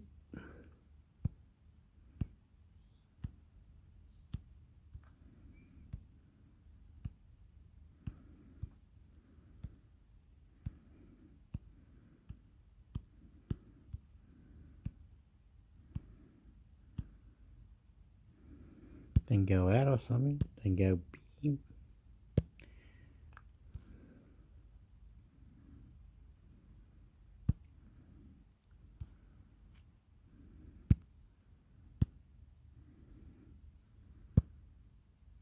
Catch-22, no pay rise without productivity. But no productivity without more pay. ABC News. The tide is shifting. It may be ever so gentle, but the most recent pay and jobs numbers suggest the economy is about to take a turn for the worse. Unemployment has bounced to 3.7%, still incredibly low by historic standards. All right. This is what I am very confused. The other day they said we had problem with unemployment. Then they said, then 3 days later they said we still have problem with unemployment, but it's going up, going down, kind of a thing. They have big talk, and it's ridiculous that a lot of people are taken away from their work, or they're not, whatever, they have to work at home, or they do things. They're beautiful people everywhere you go. A lot of people have many stories to tell ya, beautiful things, beautiful. It's lovely, it's beautiful. Who are you, who you subscribe to intermix hector. You are in the right place. You are in the right place to be beautiful, more than beautiful. You can, and then if I lie that it wasn't beautiful, was lovely or love or whatever, I'm a liar. But I am not, because I'm trying to tell you that a lot of good things could happen if you put your mind together, if you work together, if you do it together, listen and reply and all that. Beautiful. Standards. But a result that was far worse than expected, as 4,300 jobs were lost compared with an anticipated gain of 25,000.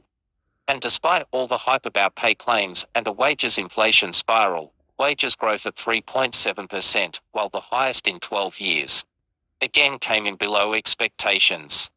The consensus now is that both sets of numbers will be enough to convince the Reserve Bank Board to again hold off on raising interest rates at its next meeting.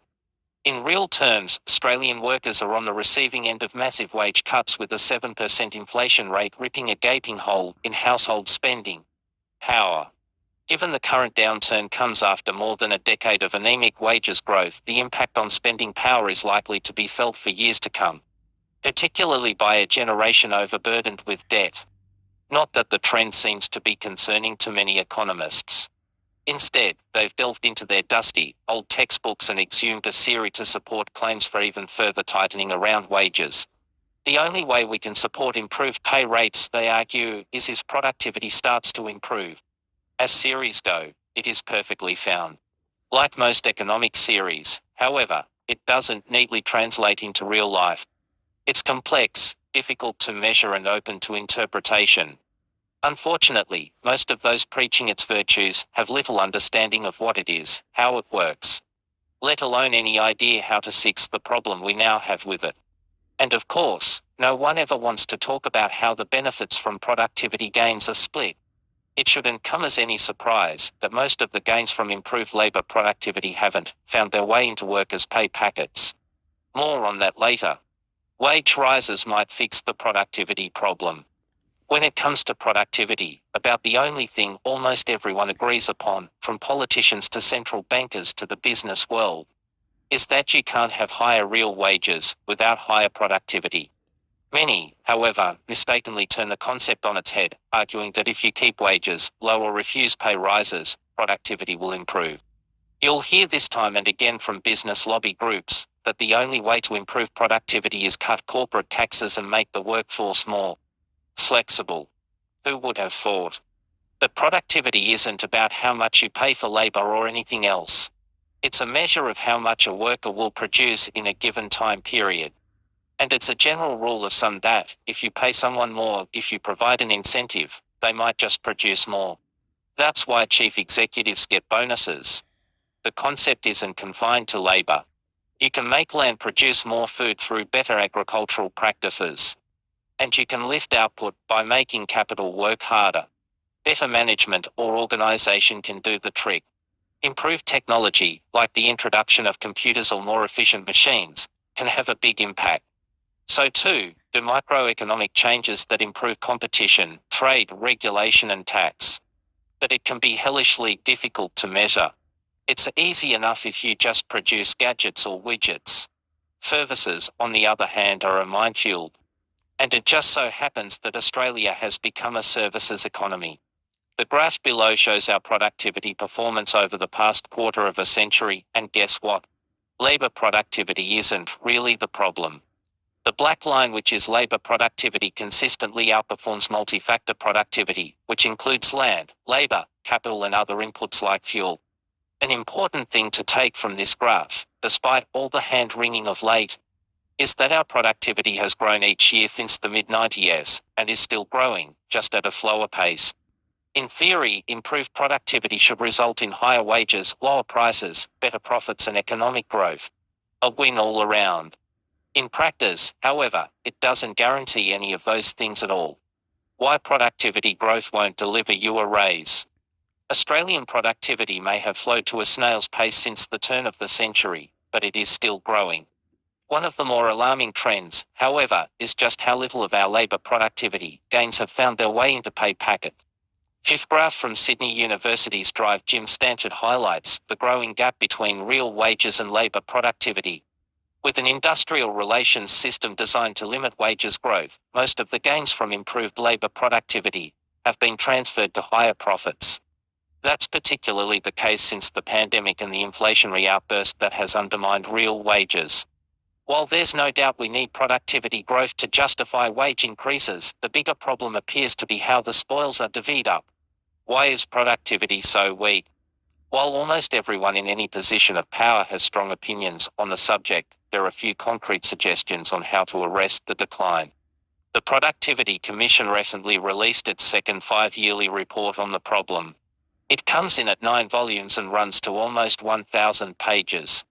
That's a lot of words, and clearly, the first report wasn't much help. A new study by the Reserve Bank looks at the issue from a different angle.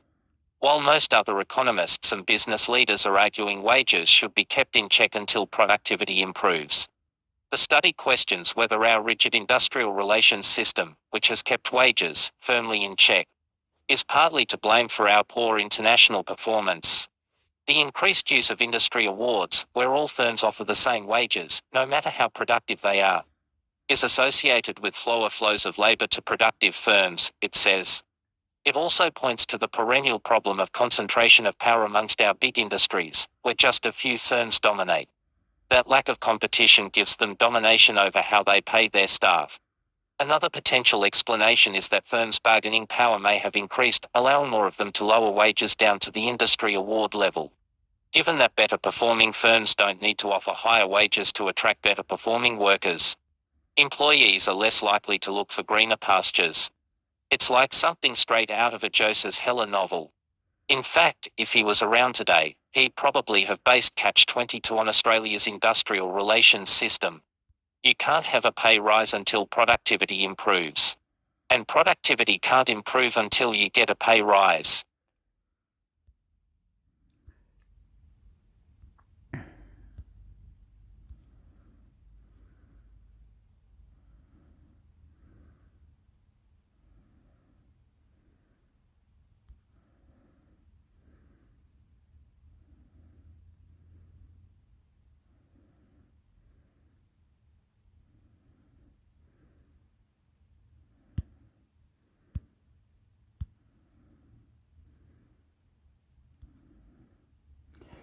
How Australia could fix this housing problem.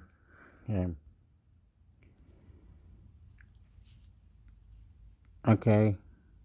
Are those people there homeless? No, they can't be homeless, Hector. Not everyone's homeless. It's just that some people were paid off their house, right? And they ran out of money, right? And they said, where are we going to get the rest? So they went to talk to the bank and all this stuff. They got in big trouble and they might have borrowed so much and they can't afford it, and they might have domestic violence. Some bad things always happens, We'll have to listen to it. I'm not gonna. ABC Listen.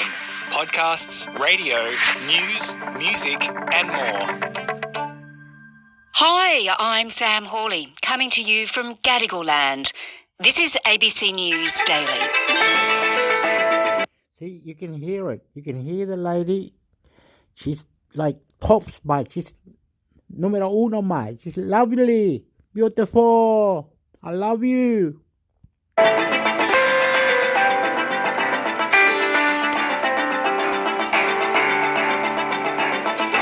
Australia's in the middle of a severe housing crisis, but did it really need to be this way? If you look to Scandinavia, the answer is no. Today, Dr. Cecil Grimster from Griffith University. Families would then buy a membership and, in a way, buy a flat in that co-op. So in a sense, you have a co-ownership between the member owning the flat and the co-op that owns the building. So in a way, it's similar to strata, but the big difference is that in a co-op, members are very active in decision-making. In Sweden, which is the... Okay. I still seem to love Europeans, so we're in love with the Europeans, right? So if we buy an apartment, maybe your... however, we end up paying for it, right? We own it now. But the building, we don't own the building. That's sad. But anyway, we can't be struggling, being sad all the time, being stupid or whatever. It's just ridiculous how bullshit. Remember this word, bullshit, that we go down and we have to live on the streets. Bullshit. No,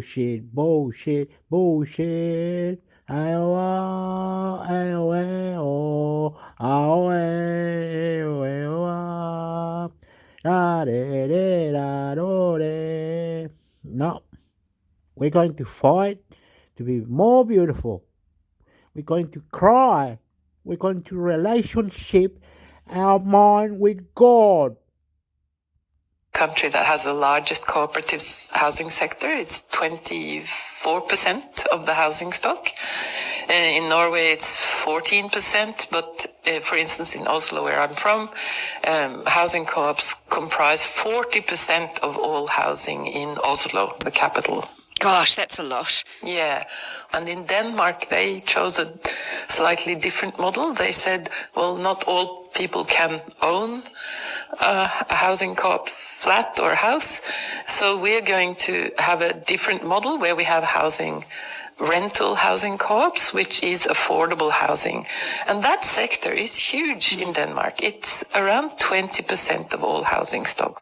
And what about the tenants' rights in those co-ops? Because a big problem here, of course, that we have is that, tenants feel like they're not protected enough. Yeah, well, in a housing co-op, and this is what makes it a unique model and very, very different to private rental, for instance, is that your tenure is secure. You can't be, thrown out of a co-op unless, of course, you do something, you don't pay your rent at all, or you do other things that of course is antisocial. But tenants can participate in setting the rent, for instance, if they want to. And this is quite an interesting model, is that part of that rent, a tiny part, goes to a national housing building fund. And this fund now, because this arrangement has lasted for decades, this fund is a substantial fund and makes it possible to continue constructing new rental housing co-ops in a way in perpetuity. So, Cecil, what about the co-op houses you actually have to buy? How do they work? So the difference between then a co-op flat that you own is that, first of all, it can't be used as an investment object. You have to live in it. There's also strict regulation around letting it out. You can't really let them out, and you can't also use them for Airbnb. I can see that Norway's largest co-op has more than 500,000 members. Yes. And it's considered the largest developer in the country. So, yeah, it's really significant. Yes. They sound great, but tell me, Cecil, how are they financed? Because I guess the point for investors is, why do you want to put money into something if you're not going to have a lucrative sort of return? So Housing co-ops, they are now so large that they, in a sense, have their own funds. And because they have their own funds, they can access cheaper finance options. But the big thing here is that external investors, they look for, cheap investment options and not, for maximum profit investors, so to speak. And any surplus they get through their construction is then plowed back into the sector, and then so that you can build more housing. So more interested in the public good, I suppose, what's best for everyone. Yes, exactly. Okay, so Cecil, tell me, how has this co-op approach stood the test of time since the end of World War II? I would say it has stood the test of time very well. What I find really interesting is that the security of tenure is so fundamental to creating good, just living conditions and good communities. We know in Australia more and more people are dependent on private rental because with the rising house prices, they go into private rental. And we forget how detrimental moving around, if you're a family, having to move every 6 months is detrimental, not only for the person, but the whole family and the children's schooling and so on. I think another element that is really important to know is that the success, in a sense, of the co-op model is that there's more rights to the tenant. The tenants are more protected in the Scandinavian countries, whereas private rental in Australia, the tenant has so little rights. There are, of course, some co-ops in Australia, but do you think, Cecil, that the model from the Nordic nations could work here? And, we could have a much better housing system in this country. Well, it's a really big question. Yeah. The housing co-op sector that we do have in Australia, which is like less than 1% of the housing stock, is in the social housing sectors. They're quite successful. They've been around for decades, these small housing co-op. And we would like to see that expand. But it needs finance, and we need kind of support systems, because the big housing co-op sectors in Scandinavia, they have peak bodies, like we do have some in Australia as well, but the peak bodies are actually very actively supporting the co-ops so that they are successful in managing and making decisions. But finding those investors and superannuation funds, I think maybe they would be a good place to start. It's a small sector, but it can grow, but it needs also a focus on how to support it to grow and then become more self-sufficient. People who live in housing co-ops, they feel it's a home and they feel it's their own, which is very different to when you rent privately in Australia. And that is community building in itself. So if it's both affordable and you are actively involved in creating your own living space, I think those are two social benefits that we really need more of in Australia.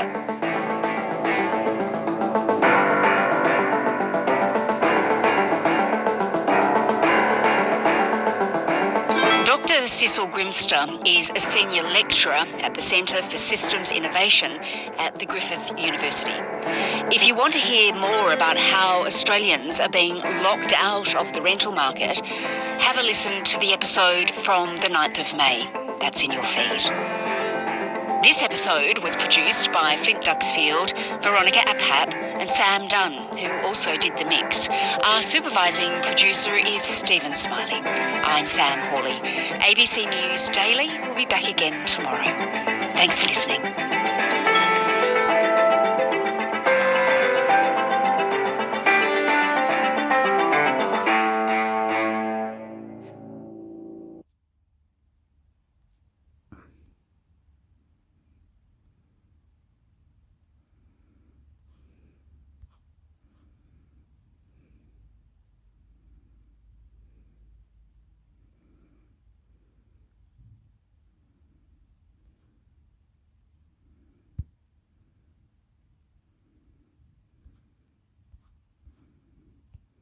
ABC Listen, Podcasts, radio, news, music, and more. Hi, I'm Sam Hawley, coming to you from Gadigal Land. This is ABC News Daily.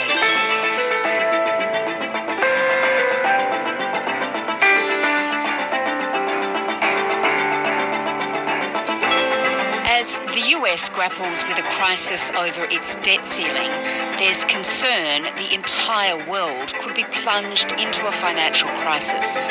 Today, Okay. This is very, very sad.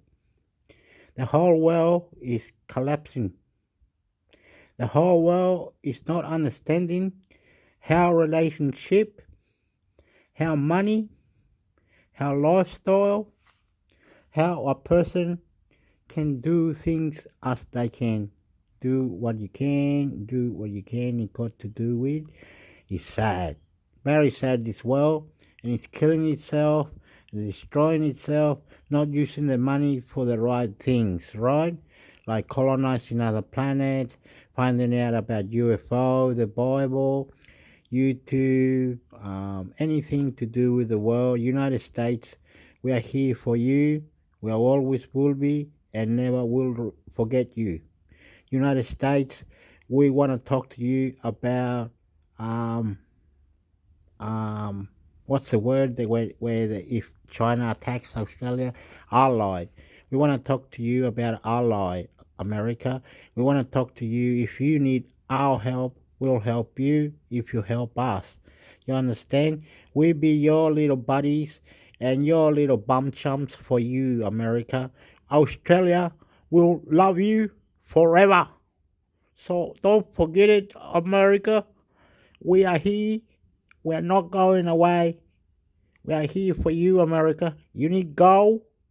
You need gas. You need food. We'll see how we can help you, America. Every way, anyhow, any way out of it. For you, United States, you've got Australia. And you will have it for the rest of your life. You understand? We speak English.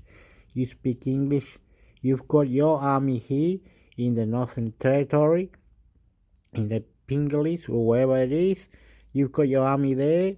We'll look after you. You look after us. You want us to go to Iraq? You want us to do any bullshit? We'll do it for you, America. We'll do it for you. We'll even bloody get you up in arm, mate. We'll help you get America united.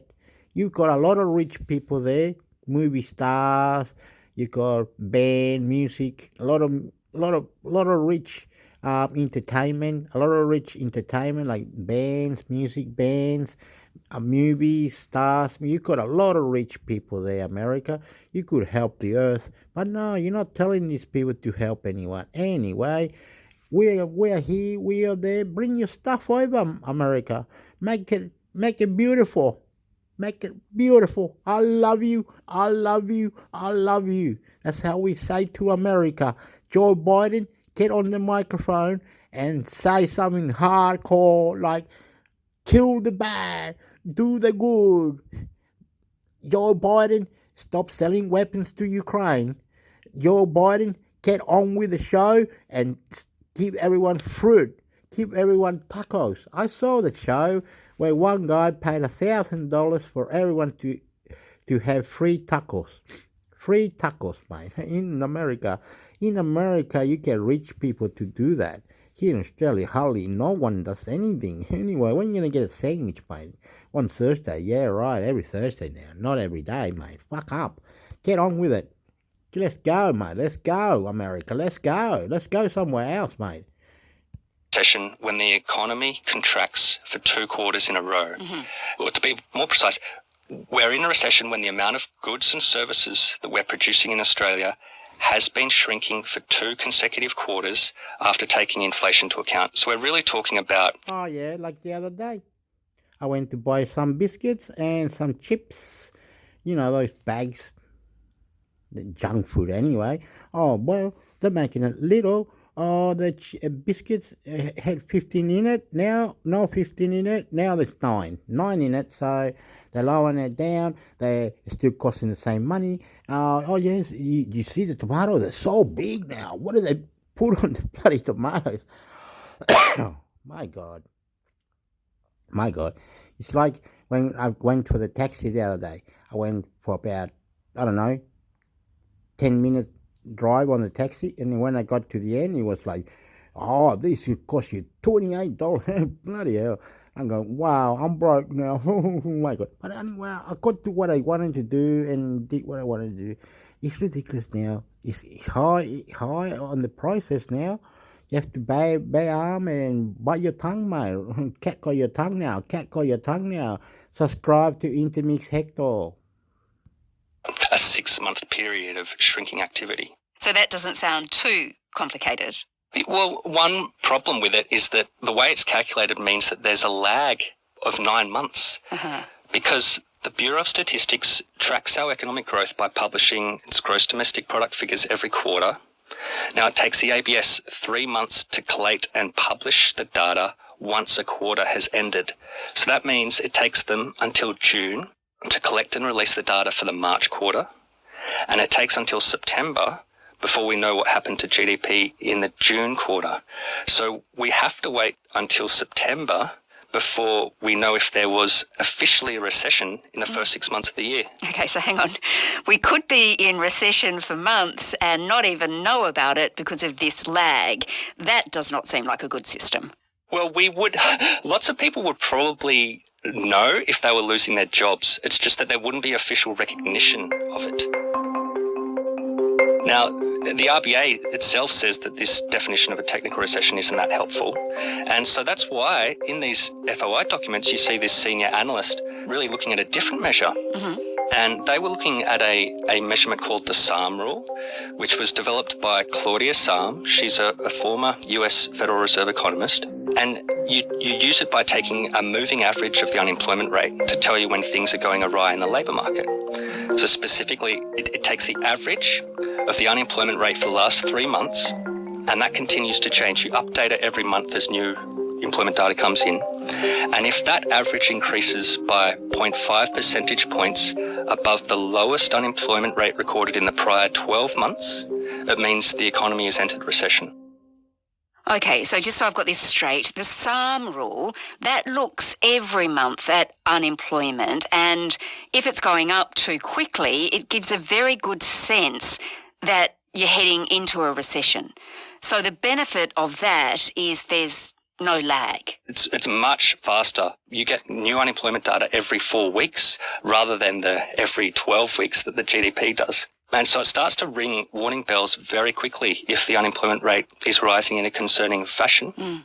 And when Claudia Sahm invented this way of doing things in 2019, she found that when tracking the unemployment rate this way, it not only predicted every US recession stretching back decades, but it indicated that a recession was coming much earlier than the traditional way of doing things. And another reason why this way of measuring recessions is superior in some ways is because it's an employment-based measure of recession, and that's what matters to people, jobs, their income, their weekly wages. Now, when the RBA analyst was doing their modelling effort, they tweaked it slightly, so the unemployment rate would have to rise a little higher than in Claudia Sahm's model for there to be a recession in Australia.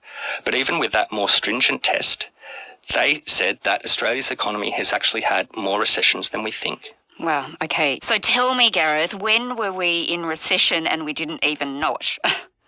Yeah, we all know that Australia famously recorded 29 years of uninterrupted growth once the early 90s recession came to an end.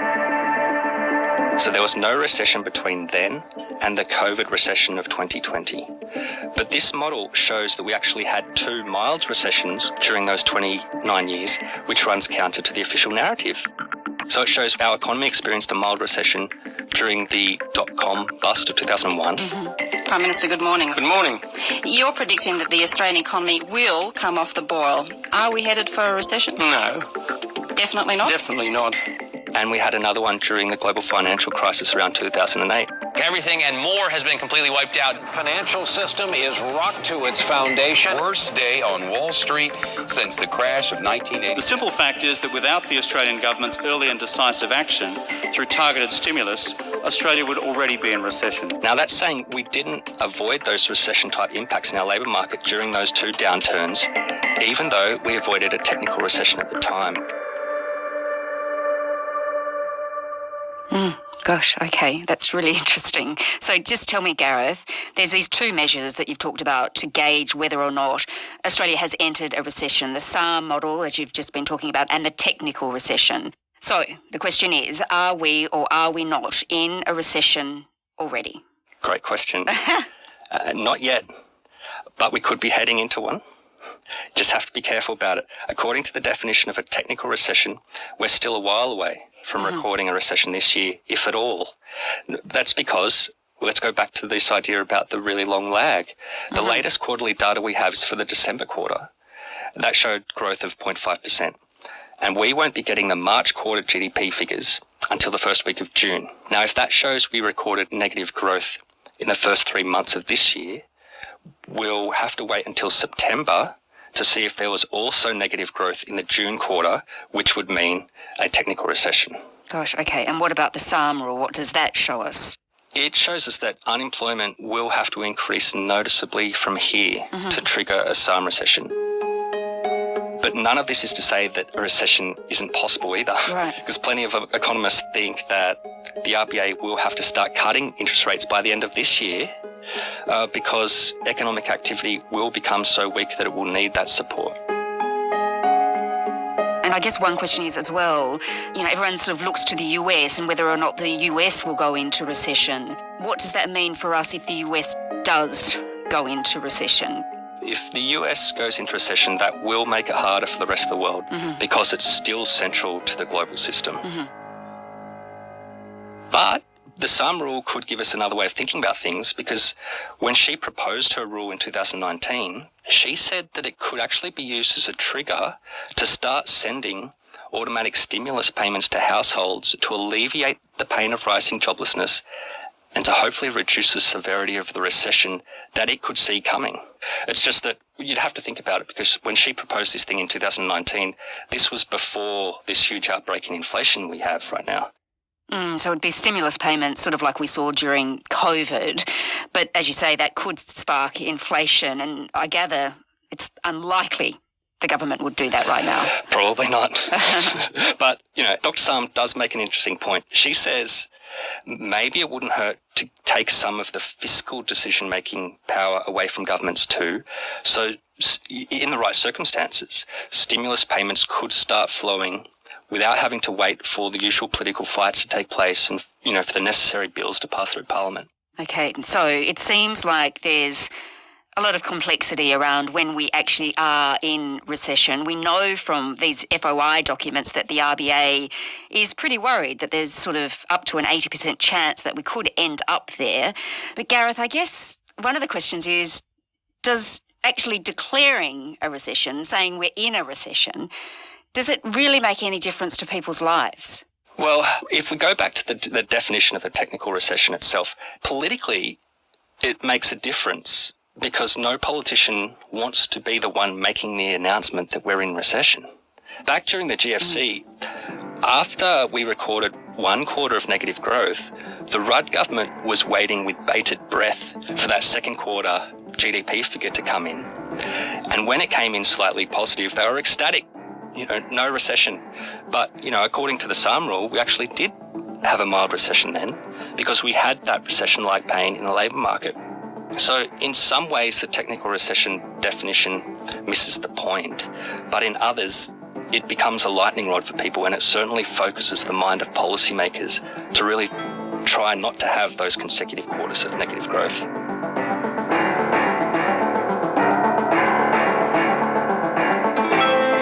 Hutchins is a business and economics reporter based in Canberra. If you want to know more about the debt ceiling crisis in the US, we're going to have a deeper look at that tomorrow, so keep an eye on your feed. This episode was produced by Flint Duxfield, Veronica Apap, and Sam Dunn, who also did the mix. Our supervising producer is Stephen Smiley. I'm Sam Hawley. You can find all our episodes of the podcast on the ABC Listen app. Thanks for listening.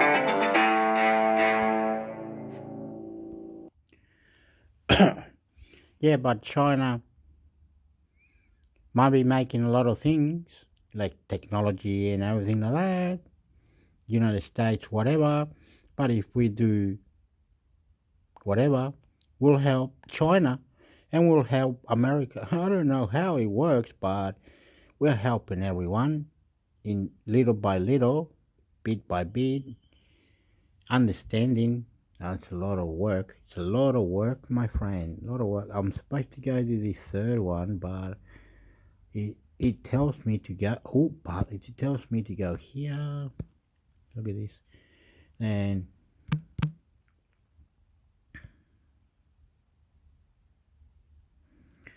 you have to go over here on no. SBS on the menu, that's it. Now you go there. Isn't there another episode? Or wow, I've recorded heaps, Hector. I mean, amigo, calm down. Now, more beautiful people from Australia. Every reporter, everyone has a good life here, so don't be shy to listen to Intermix Hector. That is beautiful. Love all the way. Intermix Hector, subscribe is love. Because I speak Spanish, I put some Spanish, Chilean things, and I put some Australian stuff, and I'm doing it. That's why I love it. You have to see these beautiful people, man. SBS live streams and podcasts are supported by advertising. SBS is Australia's most trusted multilingual broadcaster. Our listeners to SBS today. Email sales@sbs.com.au. You're listening to SBS on the Money with Ricardo Gonçalves. It's your daily 10-minute business and finance news wrap for this Thursday, the 4th of May 2023. Later, the latest on the markets, including those interest rate moves in the US with Evan Lucas from InvestSmart. But first, to NAB's $4 billion half-year cash profit. That's an increase of 17%. It's also an interim record profit, but shares were hit down by 6.1%. For more, I spoke with Nathan Zaya. He is a senior equity analyst at Morningstar. I mean, the actual result itself was fine. It was being a big... Got a frog in the throat. How about buying these submarines, stupid submarines that they bought? Why did they buy this submarine with nuke? United States are trying to sell us off or whatever so they can have money or something. What the hell? What are we gonna eat the submarine now? Are we gonna homeless the submarine? Are we gonna build the buildings? Oh yeah, you've got over 1 million buildings in Washington. You've got over 1 million buildings in New York. Get it right, mate. Get it right, United States. It's naughty, very naughty, that you don't tell everyone that lives here that life is better and it's gonna get better. Well, do that. Please, make love to us.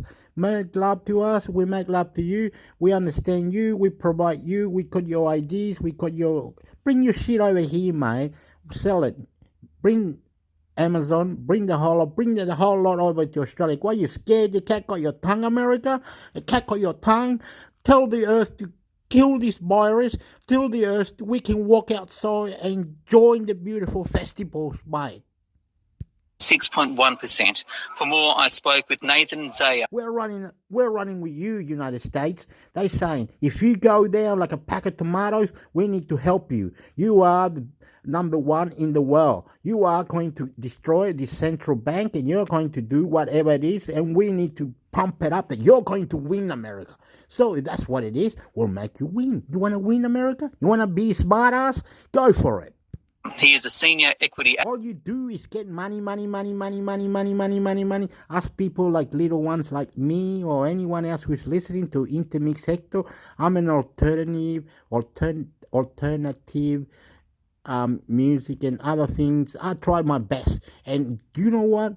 I'm getting a headache for you not realizing how to fix things on earth, right? You want to make it so everybody gets an action. We don't want no action. We want health. We want better. I smoke, I drink, and it's getting over the top, mate. Analyst at Morningstar. I mean, the actual result itself was fine. We're seeing a big turnaround in profitability, and it's mainly being driven by improved margins. The cost control was pretty good and delivered a good ROE. Dividend was a bit softer than what we expected, but still decent. So I think overall the result is fine, but it's just the trajectory of it. You can hear it on the people's voice. They're saying that we can live all right, we can do all right, we can do best, we can do beautiful. We love Intermix Hector's YouTube. Subscribe. Earnings that I guess is a little bit disappointing, and I think that's probably the main thing the market doesn't like as well. Because, I mean, this actual profit is a record 6-month result for the bank. So the actual result itself, I think, is fine. All right, so how is the higher interest rate environment playing through to its numbers, and have we reached peak bank, if you know what I mean, in terms of earnings then? Yeah, so we saw their net interest margins. It was 1.77 for the half. So that's up from 1.63 a year ago. So that benefit is the lower deposit funding that they have. So they get that margin upside as rates go up. We did expect it to be more material than it has been. So I do think we have seen a peak. Margins during the half hit about 1.8, averaged 1.77. They said they ended the half at 1.75. So that trajectory is down, definitely. So that's already playing out. I think the other part of the higher cash rates is what it does to people being able to service their loans. So we do expect that to mean higher bad debts over time, and that still isn't playing through. There was a decent amount in this result, still lower than what you'd expect an average to be, but that's basically the bank adding to provisions anyway. It's not actually the losses starting just yet. And we go into that in more detail because we know that the bank is currently experiencing what may be the peak in terms of the number or volume of loans switching from fixed rates to higher variable rates, right? Are there any signs of mortgage stress coming through? Not really. It's not really in the numbers yet. I mean, that is one part of it, those fixed customers that move over to variable. But within that group, there's going to be plenty that, they can easily still service a loan at current rates, and they just, they had a great deal. So they've been saving up, and that's helped them to get ahead. They might have built savings outside of their loan. So it's hard to know exactly how hard it will hit. We haven't seen it yet. I think the main group to be worried about are those that, the bank assess their loan based on them being able to service it at 6%. So they don't really have a buffer anymore. So they're the ones that, there's a potential problem with.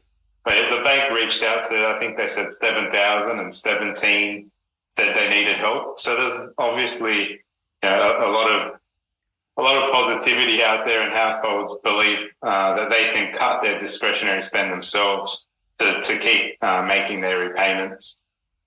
NAB is obviously known as a business bank, and it seems to be focusing more on those customers. Why? I think it's the intense competition in home lending, which has dragged down the margins there, that has made it more appealing, I guess, to put more of their capital to work in business lending. They're getting a better return there at the moment. And they have made a lot of investments in digital, added bankers to the mix. So, it has worked in their favour, being able to continue to grow strongly. I guess the one reservation we have is at this point in the cycle, growing too strongly, especially in the SME space, who might face difficulty when the consumer does pull back on their spending. But it's it's something to keep an eye on, definitely. But so far, I think the credit metrics are quite positive for the bank. I think the dividend came in at 83 cents per share. Should investors be happy with that? And how do future dividends look like, not just for NAB, but across all the banks, especially, as you said, one of the reasons why the shares were sold down hard today was because of the future projections in terms of where profit numbers may go? Yeah, like that interim dividend was a touch softer than what we expected, but not much. And I think the payout ratio, if you look at it that way, 64%.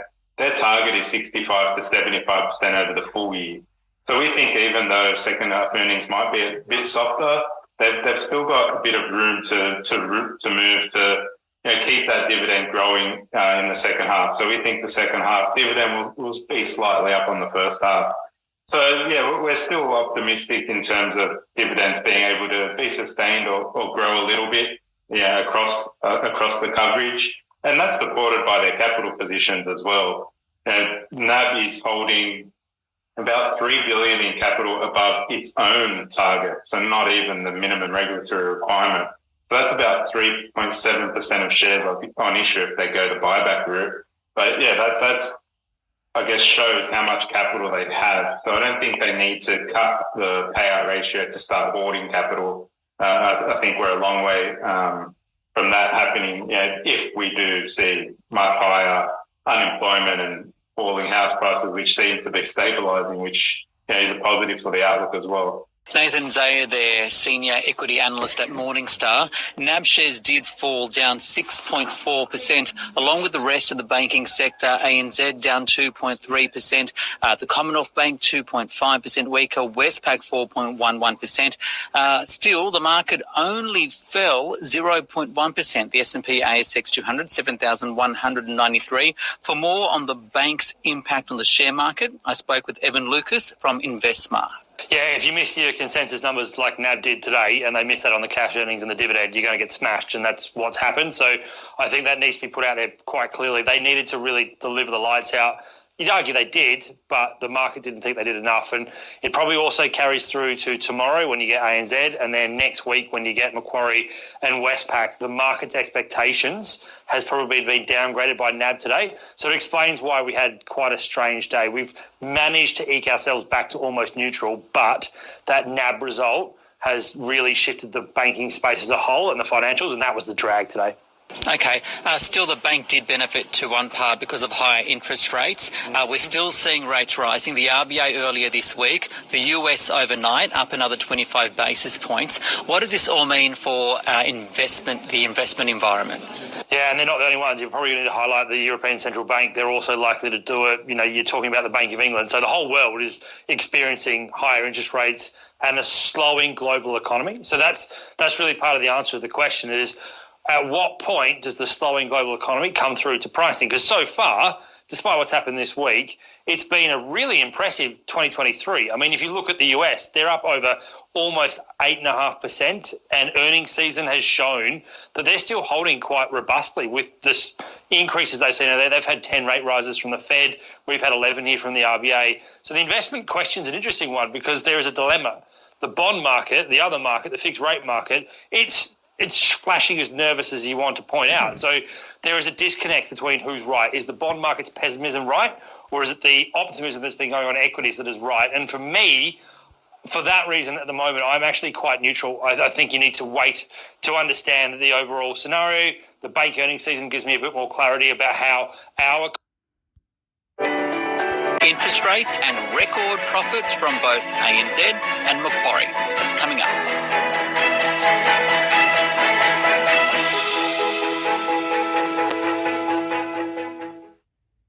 It is your daily 10-minute business and finance news wrap for this Friday, the 5th of May, 2023. A quick heads up, it's the final podcast for about 3 weeks as I take a bit of leave.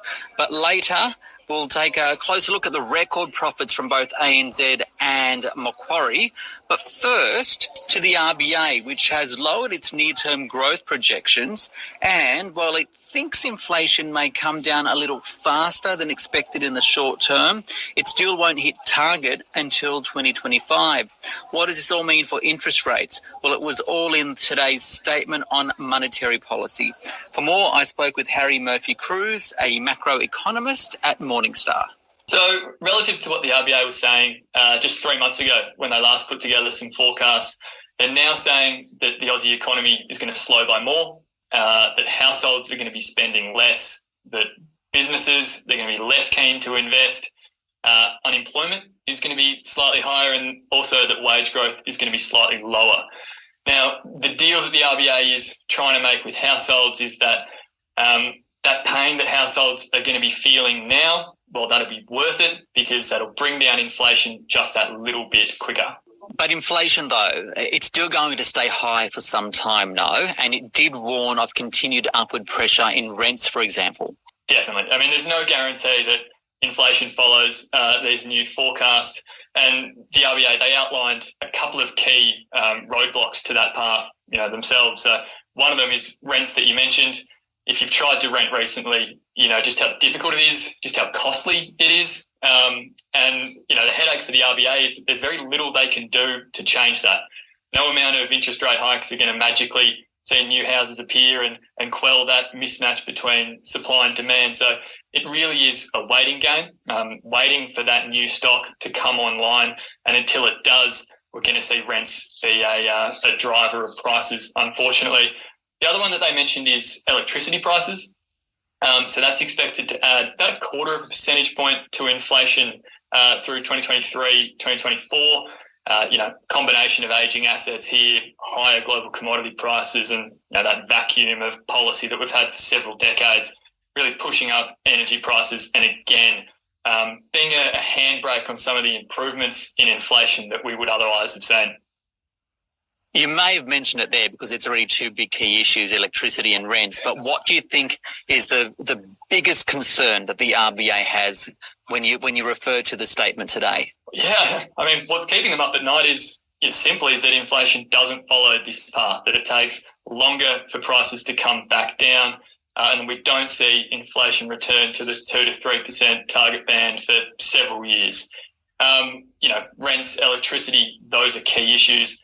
Also, productivity growth, they mentioned today. If we don't see productivity growth get off these disastrous lows, well, then we're in a world where we can see unit labour costs be a continual driver of inflation.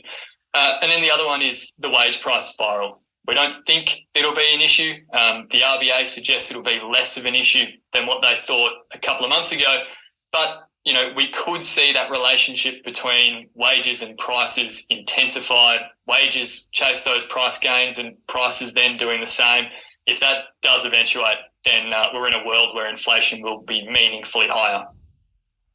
So all up, what has it said about the future direction of interest rates and why? It's interesting to hear you say that what may be keeping the RBA up late at night is the fact that inflation doesn't follow that path. So the fact that it lifted interest rates at a time when a lot of people thought it would be on pause, does that play into that story about, hey, let's just go a little bit harder to make sure inflation comes down? Yeah, look, the RBA took everyone by surprise on Tuesday when they hiked rates.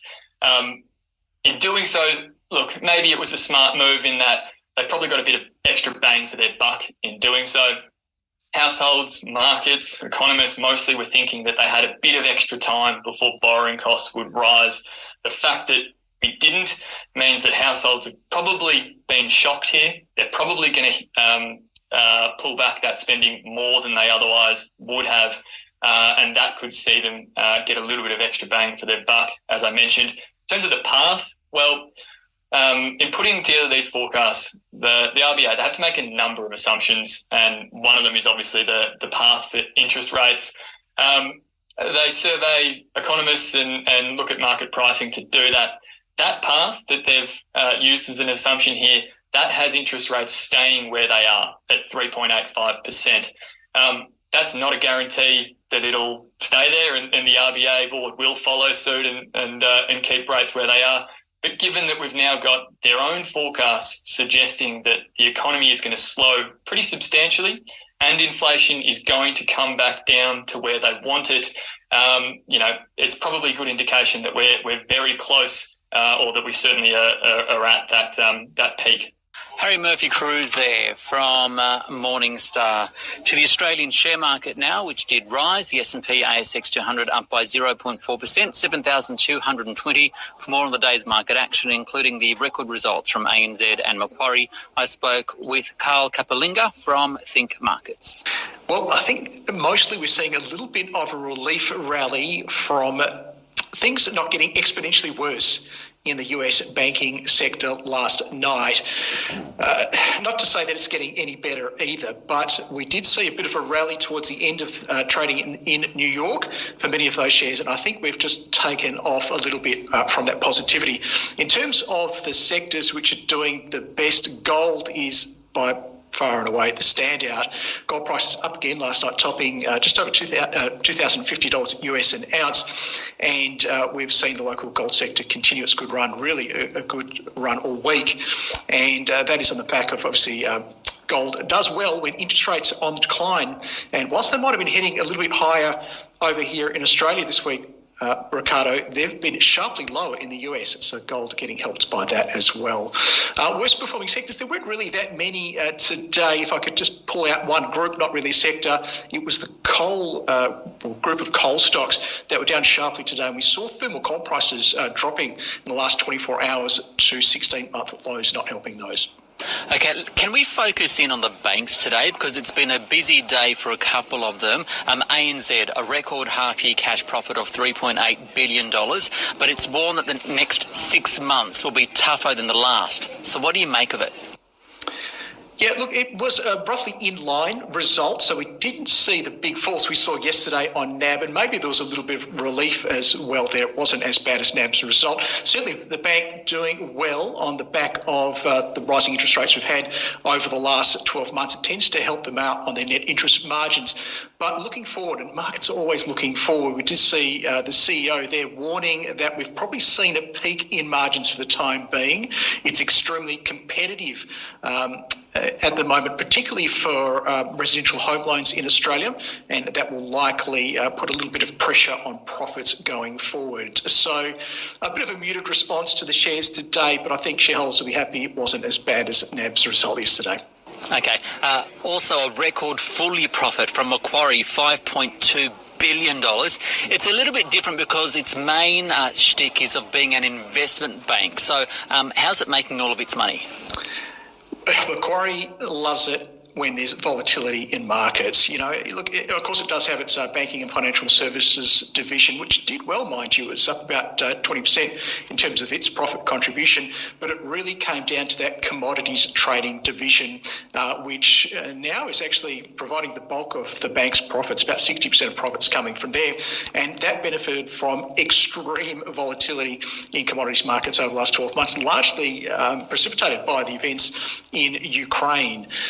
But look, there was also we've also seen significant ructions in equities and bond markets there. So again, volatility helping out.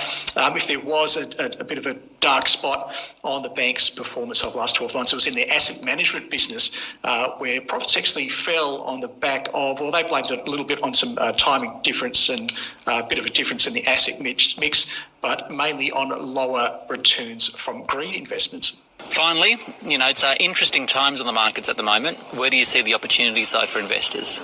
Yeah, it is. We're a little bit torn at the moment between clients who have, plenty of cash they want to put into the market, but some of those, big macro factors that are creating significant uncertainty in terms of allocating capital. So there's nothing really thematic that we're going for at the moment, apart from gold. Obviously, we talked about how gold prices are so strong, but that's a theme we've been in now for a few months, and gold prices have gone up and these stocks have gone up. So we're more of a hold there, I think, than adding fresh risk to the sector. One sector which is sort of catching my eye a little bit more at the moment. We talked about how real estate companies are doing better. I think that's a sector you could look at as well. Potentially, we've seen the peak in interest rates, and they have suffered on the back of rising rates. So if we are at the peak, they could benefit. Carl Kapalinga there from Think Markets. This SBS On The Money stream is provided for informational purposes only. The content in this stream should not be understood as constituting advice or a recommendation. It is not personal advice and it... Okay. I don't know why he's saying all that. Anyway, there's still a lot of going, is there? Like, I'm blind today. Okay, everyone. I'm out of here. I was supposed to put this other one. Let me put it on for you. Let me do it for you. What's it? This one.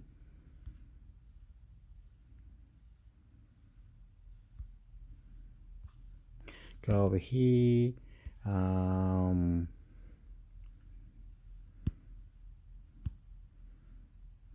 No, po.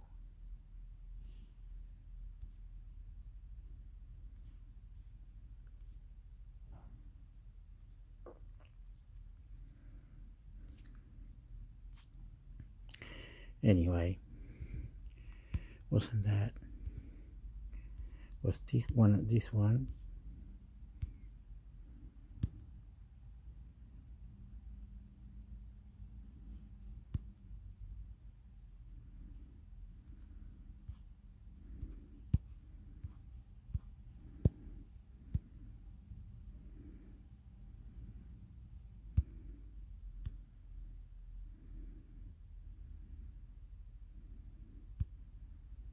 Cause of microlight aircraft crash which killed pilot Charlie Swanson revealed news.com.au, Australia's leading news site. Avid recreational pilot Charlie Swanson told friends he was going for a short test flight but was soon seen scrambling and struggling with the controls before his microlight aircraft plummeted to the ground. The 53-year-old Victorian dad of two died on impact as the lightweight aircraft was torn apart. Following his death, Mr. Swanson was remembered as a unique and kind-hearted man who had loved flying ultralight aircraft for about 15 years. Microlight aircraft are a light sport aircraft consisting of a tricycle pod suspended below a fabric wing and controlled with a rear-mounted propeller. This week, a Victorian coroner has released his findings into the death, urging the Sports Aviation Federation of Australia to remind members to only use microlight aircraft in the manufacturer's configuration. Coroner David Ryan found shortly after taking off at a recreational airfield at Kuwirup, about 60 kilometers southeast of Melbourne, on April 4, 2021. Cables from Mr. Swanson's wing had become tangled with his propeller. He had taken off about 7 a.m., reaching a height of about 40 to 50 meters before the aircraft pitched and stalled, then dived down, witnesses reported. The colonial investigation heard Mr. Swanson had modified his aircraft with a wing previously owned by a friend because he thought it was better than the one his came with. A Sports Aviation Federation of Australia investigation noted substantial damage to the propeller was likely caused by wires from the aircraft becoming tangled. The evidence does not enable me to find the exact sequence of events which caused Mr. Swanson's aircraft to crash soon after takeoff, Mr. Ryan said in his findings. However, I am satisfied that, at some stage after leaving the ground, the rear cables from the wing have come into contact with the propeller of the aircraft, which has then caused significant damage to the propeller and its hub. He noted the importance of complying with safety regulations and using equipment as approved by manufacturers before expressing his sincere condolences to Mr. Swanson's family for their loss.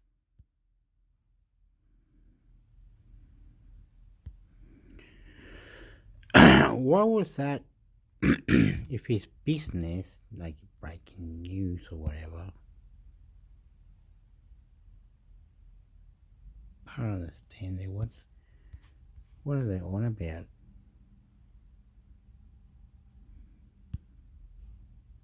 David Little, proud leader of the Nationals. Let's get the perspective about what this means for the regions in a moment. Corey Bernardi, Linda Scott, and a whole lot more before we finish up tonight in about 40 minutes' time. David, I was just... Yeah, okay, whatever. You move it and it stops anyway. It's been silly. Budget 2023. Trotties will find it harder to claw back the cost of a new ute. News.com.au, Australia's leading news site. A supersized tax break that made it easier for trotties to claw back the price of a brand new ute has been axed. The Albanese government has unveiled plans to overhaul the popular instant asset write-off scheme, decreasing the amount businesses can claim for new equipment down to $20,000. It will also be restricted to business. Wait a minute. You mean tradies? supersized tax break that made easier for trades to claw back to price of brand. Okay, no worries. Turnover of less than $10 m. The popular measure was beefed up under a Morrison government-era stimulus measure in the back half of the COVID-19 pandemic's first wave. It allowed businesses with a turnover of under $5 BN to write off assets under an unlimited threshold. It was a boost of a previous stimulus measure, which upped the asset threshold to $150,000 and business turnover of under $500 m to try and get struggling businesses back in the game. The measure was due to expire on June 30th and the government elected to not renew it. The change will make it more difficult for small businesses, such as trotties, to fast-track their cash flow, forcing them claim the depreciation of the asset instead. But small businesses with a turnover of under $10 m will be able to instantly write off as many assets under the $20,000 threshold, as long as it is first used or installed ready for use after July 1st. If the measure is not agreed to when it is put to Parliament before July 1st, the previous threshold of $1,000 will apply. It's expected the change will see a run on businesses rushing to purchase assets, such as cars, ovens, tools, basically anything that can depreciate in value before it comes to an end. The budget forecasts the new threshold will provide around $290 m in cash flow support over the forward estimates. Yeah. So the tradies has to buy a truck, a jeep, no, a car, no, a wheelbarrow, no, cement. So they buy everything, and the boss says, yes, we want you to come work here because you've got all the equipment. I don't have the equipment. We'll pay you extra now because you got the equipment. The guy's doing, I can't be doing all that. Whoa, yeah, silly. So the worker, and him and his mate, him and his friend, or whatever, going to the side and trying to create cement, trying to with the wheelbarrow or whatever it is, the measuring thing, climbing up the building, doing things, putting electric wires here, electric wires there, poof.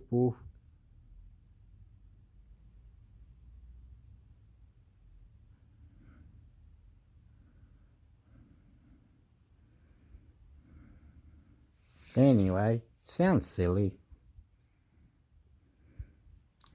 Anyway, don't worry, it's all good, Just having a look at the overall plan for expenditure. Yeah, go and do that, mate.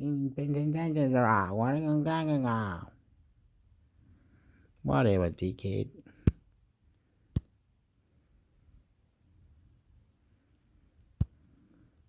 Reserve Bank flags further interest rate rises to tame inflation in statement of monetary policy. News.com.au, Australia's leading news site. Inflation will decline faster than expected as the economy strains under the weight of rapid rate rises, the cost of living, and soaring rents. According to the Reserve Bank of Australia, the National Bank's latest economic update, released just days out from the federal budget, confirmed inflation had peaked, but warned the era of interest rate increases isn't over. Some further tightening of monetary policy may be required to ensure that inflation returns to target in a reasonable time frame, but that will depend upon how the economy and inflation evolve. Read the RBA's statement of monetary policy. On Tuesday, the central bank board shocked markets and homeowners with an unexpected increase in the cash rate by 25 basis points to 3.85%. The Commonwealth Bank was the last of the big four banks to pass on the rate hike to mortgage holders on Friday morning. Rate City's Sally Tyndall said May's... So they borrow money from the bank, and now they send them a note saying the rates are going up. Okay, good on you, mate. Very good, fuckwit. Sinks some families' budgets into the red. While the RBA update acknowledged the painful squeeze the fast pace of rate increases has had on households, it reiterated its resolute determination to trim inflation. The bank forecasts the consumer price index to fall to 6.3% in June and drop to 4.5% by December, before returning to the top of its 2 to 3% target range by mid-2025. The longer inflation remains above target, the greater the risk that inflation expectations rise and price and wage setting behavior might adjust. Accordingly, it said, if this were to eventuate, the end result would be even higher interest rates and a larger rise in unemployment would be required to bring inflation back to target. Rent, one of the main drivers of inflation, is only expected to pick up over the next year, warned the RBA. A shortfall in housing supply, relative to strong demand from a rising population, is expected to result in continued upward pressure on rents, the statement said. Governor Philip Lowe previously said the fall of the average number of people living in each household that occurred during the pandemic also had a role in the rental crisis. But the update noted that due to the sharp increase in rent prices and supply, more people were looking to get a housemate. Australia's near-term economic forecasts were also slashed, with economic growth 1.7%, expected to be half a percentage point lower than forecast 3 months ago. It doesn't improve over the year, either, forecast down from 1.6% to 1.2% in the year to December. The bank expects the unemployment rate to uptick slightly in June to 3.6% before reaching 4% by year's end. Read related topics. Reserve Bank.